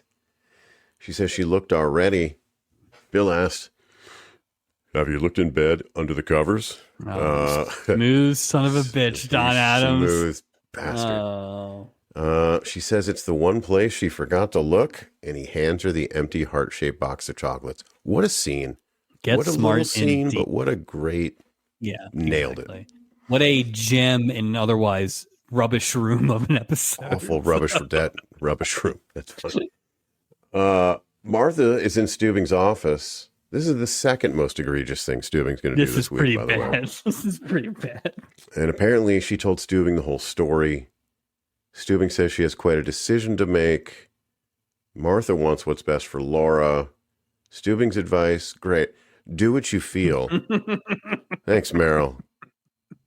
He just wanted to know. He doesn't have advice. He's just nosy. He wants to know what you want advice on. And he gives terrible advice. Right. And so he does at least say there are similarities, but these are obviously very different circumstances. That be more different. And what we don't bring up at any point is that Stubing was never going to tell Vicky the truth. No. Vicky found it out. And so, and even here's the then difference, he Mike. was Here's the difference. Stubing lived.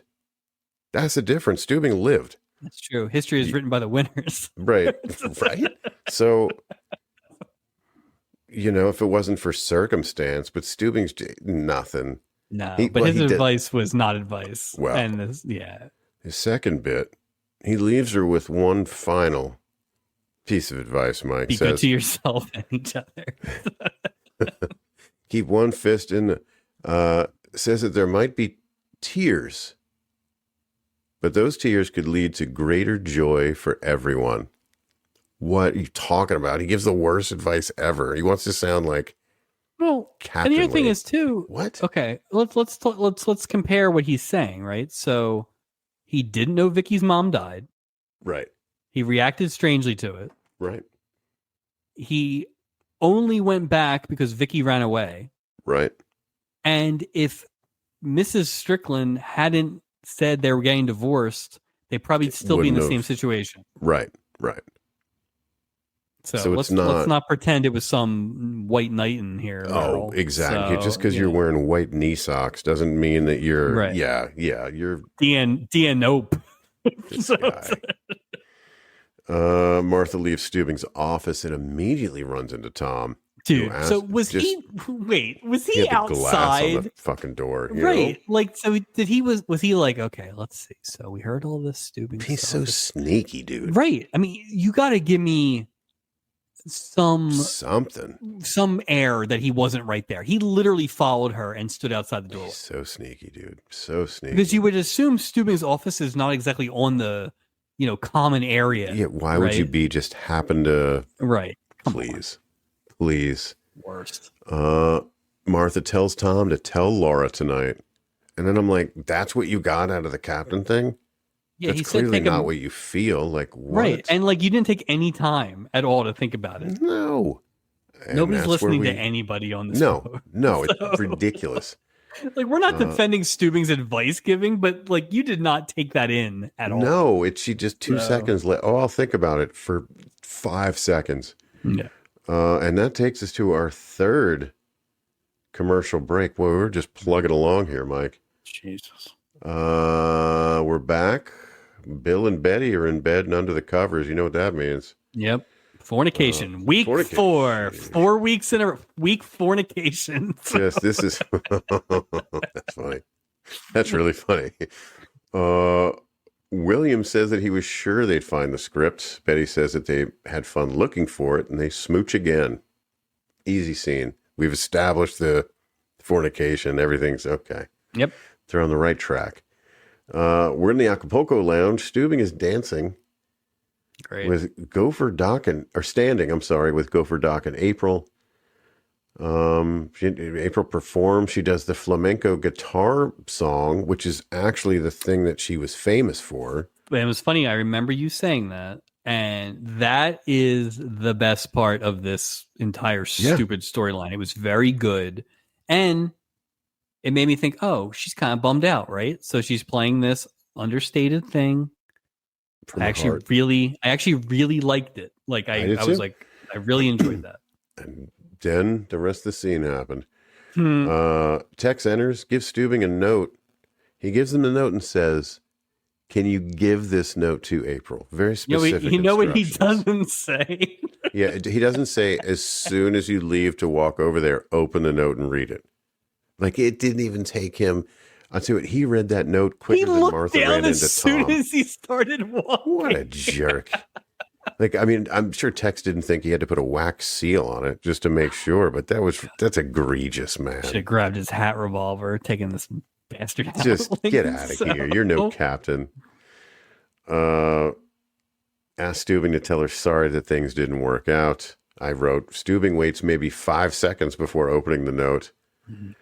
April finishes her guitar performance. Steubing announces that he has some good news. What a shit. Let me just say that. What a shit. This is awful. For him to like go, I've got some great news. That, again, he's just such a... That's why I'm not wearing the hat. Well, no, it's the Emperor of the Sea crap, right? Yes, but it's like, it's just that thing where it's like, everything that happens on this boat is not your domain.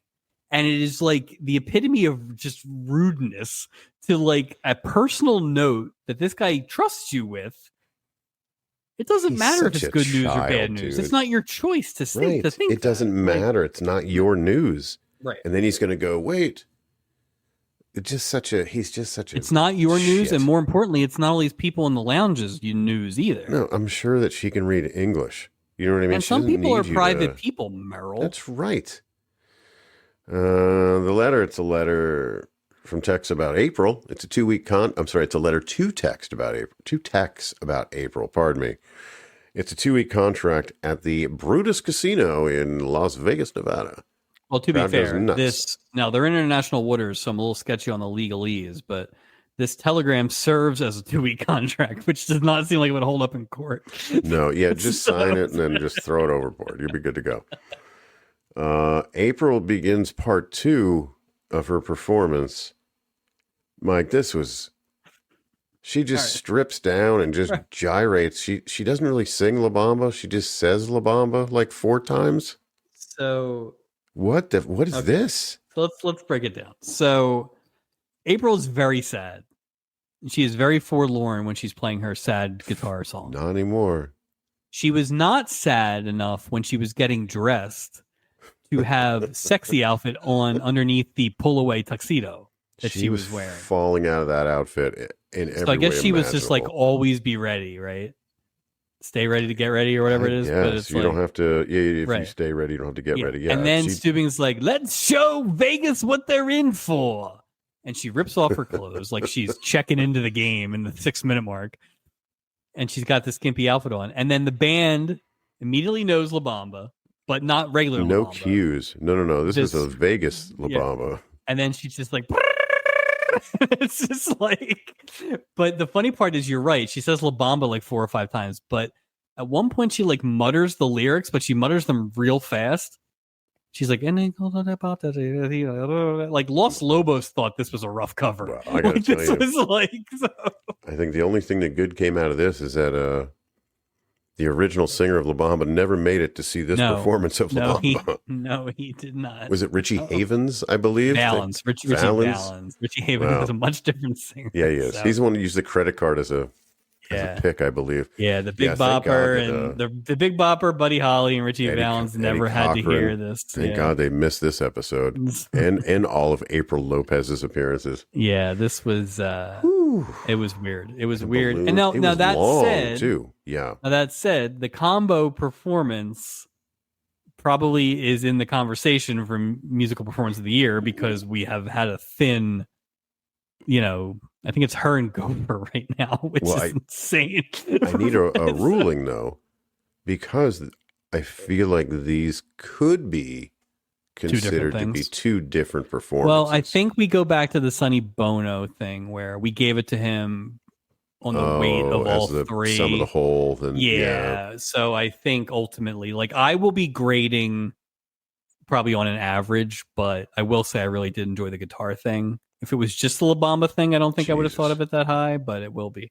But again, it has been light in the music this year so far. I mean, I'm sure it'll get nominated, but I mean, there's still time. I mean, she got nominated both seasons so far for her music. So yeah, this was better than the Love Boat. You think this was better than the Love Boat? I do, because I thought the guitar was good. Let's forget. This is what I'm saying. We got to let's separate the guitar, because that was Charo. This is April Lopez. I didn't hate the La Bamba thing. I think if the La Bamba thing had been on its own without her stripping out the sad tuxedo, I would have had less problem with it. Fair enough. Plus, I like doing. I mean, you're great at it, so I don't blame you. Balloons release after this performance. That's the other part. What the? Why did they have balloons ready? She was going to do a sad performance. She wasn't even going to perform. Remember, she was like, "No, I can't. It sets a bad precedent." They're like, "Put up the balloons anyway." Like, what? But put up black and white balloons like it's a funeral? Yeah, that was weird. What were they up there for? They couldn't have been up there for Deacon Dark. What was the last event? Deacon Dark, Italian Night? You don't release balloons there you at go. Italian Classic Night. black. I don't know You know it is. It's a mafia signal. It means they sleep with the fishes. Black and white balloons. Oh, they hit up black and white balloons, black and white cookies. It's a Keystone Cops. It's a black and white movie. It's awful. Tom is talking to Laura on deck as Martha approaches. Laura tells Martha that Tom said if he ever had a daughter, he'd want her to be just like me. Stop it, Tom. Stop it. Like, you're just... Now, explain this to me. So they do what I thought was going to be a cop-out move where they show them talking but don't have audio. They're far away. Yeah. And he is doing like a heavy hand-on-hand thing, right? Ridiculous. Like, that is inappropriate, especially if you're not telling her the news. I think he's trying to create his own narrative. He really is. To create this weird, unique role for himself and this, like, right. Just leave her alone, man. Yeah. Laura asked Martha to go on a stroll with Tom. Tom realized that it would be selfish to tell her. No shit, Tom. Yeah, dumb. Wants to come visit from time to time. Martha's like, are you dumb? No. Tom, are you? Why would I poke that? Why would I take that risk every time? Because you're a loose cannon. Done. Yeah, you're gonna cannon, Tom. Because you know he wants to say something. He's just full of it. Oh, he's going to accidentally say it at some point. It'll be a letter. It'll be some passive aggressive, zero effort, no confrontation. Betty and Bill Robinson return to his cabin after dinner. They smooch. Betty suggests they start all over again with the script. It'll take months. Except Betty looks down and sees the missing script. Uh-oh, Mike. She calls him a dog for having the script the whole time. He says he just wanted to spend more time with her and that he loves her. And Betty had a copy of the script the whole time, too. She had it carbon copied. Carbon copy.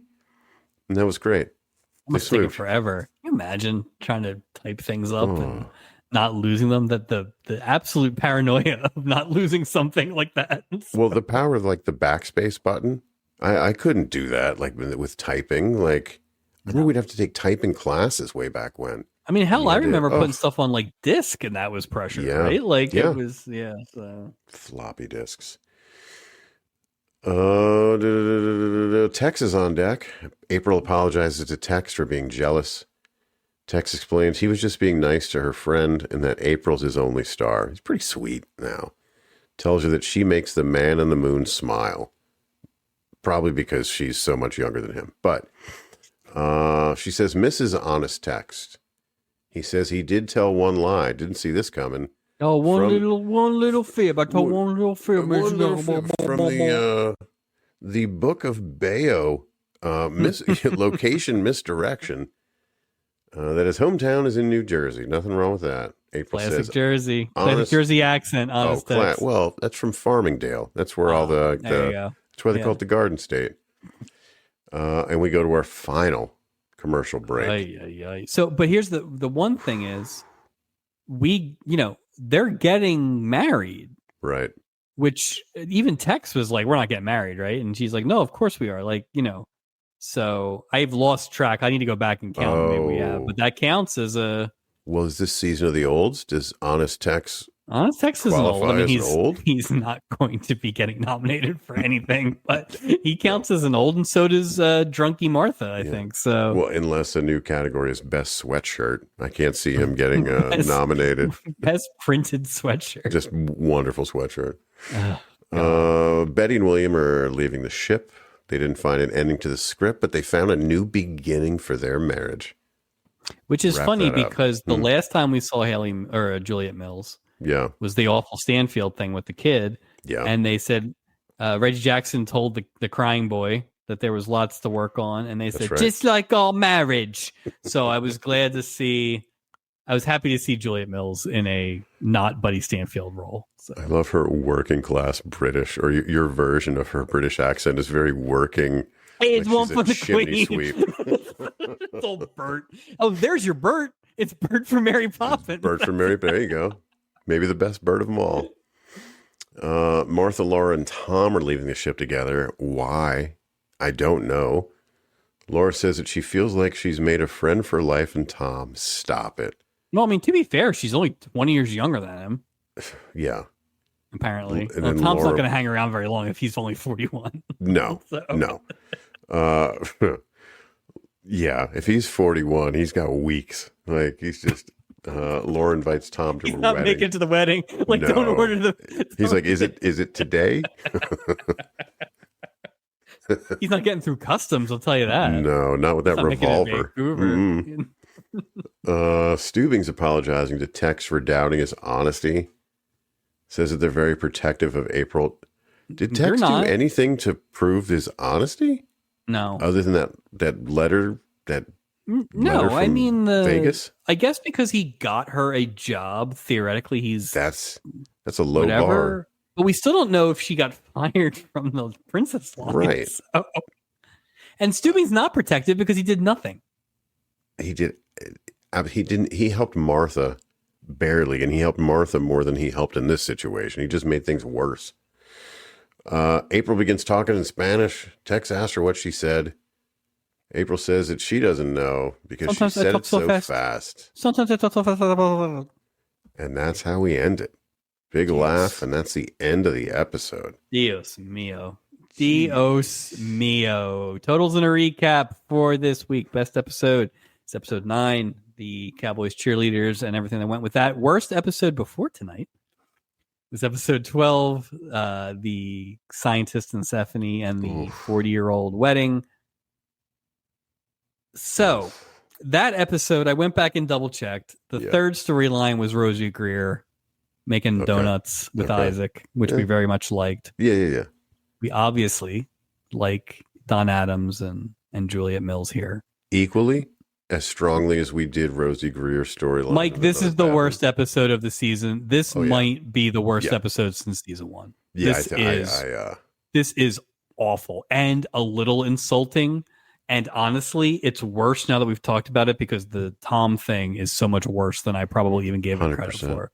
This was terrible. Every watch I made, this is awful. And to your point there, even the strongest storyline was such a small, short storyline that it could only help so much. Like it just, and if you time-wise. If you put even slightly worse people in that, it's not good. It was awful. All about the fact that I like the two actors. Honestly, I agree. I don't.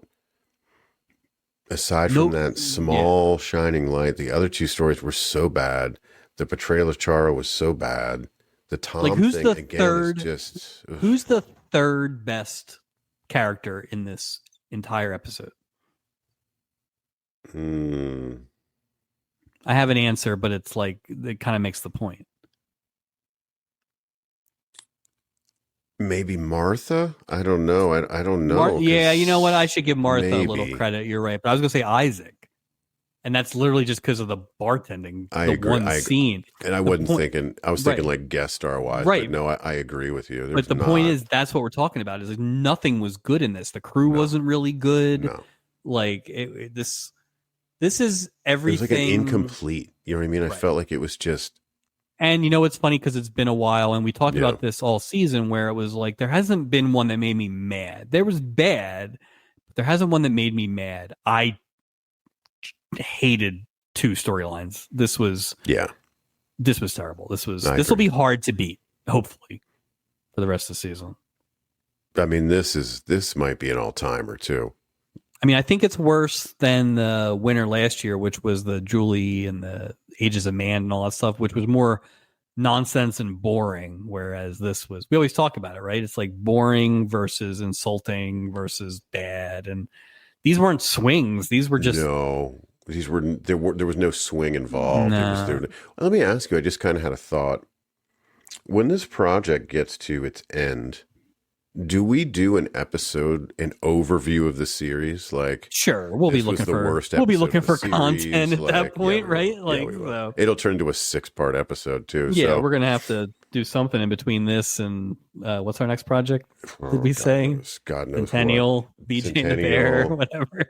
So. Little, what's his name? And big. Oh, Little Seamus, Big Seamus. We're just gonna do a lot of small projects. Yeah. Captain of the Week. Do we have to? I think, obviously, I think you got to go the Don Adams character, Bill Robinson, because, there's no one else. No. He did a good job, but he was so far above everything else that... Yeah, and I'll go... Like, if it was a medal stand, there would be no silver or bronze. He'd be standing alone. I'll go Juliet Mills just because. Like, it's just like the same idea, right? But it's those two. It's those two. It was just so... much better than everything else, but as I said, wasn't great. No, it certainly wasn't great by any means. Great. I mean, they jumped, to your point, they jumped the middle of the storyline completely. Yeah, that was quick. They wrapped it up quickly. Again, it shouldn't be an A storyline in an episode. And I feel like, except for like the Steuben when Vicky comes back episode or something like that, it was weirdly like one of the shorter, I bet you if you actually clocked it was one of the shorter on-screen timeline storylines we've had all season. I agree. Which God, just give me 5 more minutes of that, and I would have felt a lot better about things. But inconsistency. Yeah, in the timing of the stories, the quality of the stories, it was just not great, not good. Worst of the week. Walk the plank. Come on, I think we're gonna. There's no way we don't have the same answer, and it's funny because I purposely left it blank. And I told you before we recorded, I'm like, I'm leaving it blank because I really gotta. I felt like it was Tom. No, it was. But us talking, you're like, wow, it's way worse than I initially thought. I don't think I would have had Tom locked like I do now before we started talking about it, because I think I was more like just annoyed with the dumbing down of Charo. Same. And I will say this: if this was Charo's last episode, I probably wouldn't be as annoyed about it. But the fact that we have to do this 6 more times is just like. Every season now we got to do one of these. Like that's. I feel like the trajectory's been set with the character. Unfortunately, it ain't great. We're off to the races. No, but it's not. But Tom, I'd really have to. Worst is always hard because it is eye of the beholder, and I feel like when we go back and kind of think about it, like I couldn't tell you right now who the worst is before this episode. But this is. No. Oh my God, it's not even close. This is terrible. This is a terrible human being. He's an awful person. Just an awful person. He really is. And it's a shame that he didn't die in childbirth. Yes, but he didn't go. There was only room for one on Poor that Claire. raft. Poor Claire got the I bet bad end she of was that. Awesome too. Oh my God. Poor Claire. Well, she had bad taste in men at least. Well, maybe he was nicer before, you know what I mean? He's by himself and miserable and Claireless. God. Anyway, that's Totals and a Recap for this week. Plugs, Hidden Season Patreon, absolutely hammered. This is the Phillies podcast you need. So grab your bat, your cap, and your Phillies pride, crack open a beer, and enjoy a weekly Phillies happy hour with Chris Jones, Justin Clue, our very own Mike Robertson. Check out Absolutely Hammered on the Hitting Season Patreon. You can find us, the Love Boat Project, anywhere and everywhere you find your audio podcast. Please hit that subscribe button and leave a review. Also, check out our video podcast on YouTube. Also, hit that subscribe, leave a review on there. Hit the like button. We love the like button. You can find us on Instagram and Facebook. Look for weekly reels and updates. No new mail this week, but you can email us. Love to hear from you at loveboatproject@gmail.com. I looked ahead, Mike. Next episode, it's a two-parter. Yes, it is. With Benson, Mrs. Cunningham, Rich Little, Donny Osmond, and Lonnie Anderson. Are you kidding me? And there's more. Pam Grier. I think there's a lot going on. And just to make it even more interesting, this will be our Christmas episode. That's right. We will try to shoehorn some Christmas in. It's always a struggle, but we will try to get it in. We're going to get it. We'll be festive if nothing else. Right. Might have some special Christmas guests as well. But yeah, it'll be our Christmas episode, the last episode we release before Christmas. So yeah, we looking forward to it. It looks like I will say this, we talked about it before. I read the longer IMDb synopsis, and it has twists and turns. Two-parters have been the heroes of this season so far, so it'll be interesting to see if they do it again. And if they do, I don't know what that means for us in terms of like if they're putting all the eggs in the two-part baskets. Well, then you got a lot more not two-parters than our two-parters. So. Oh yeah, we're not done. This season rolls on. Oh yeah, and I'm excited. Well, I look forward to that. Can't be worse than this week. It better not be. No, please. It can't be. It can't be worst. You know, come on. God. All right, everybody. Well, thanks for joining us. And we'll be back next episode. Same ship. New shenanigans. Till next time.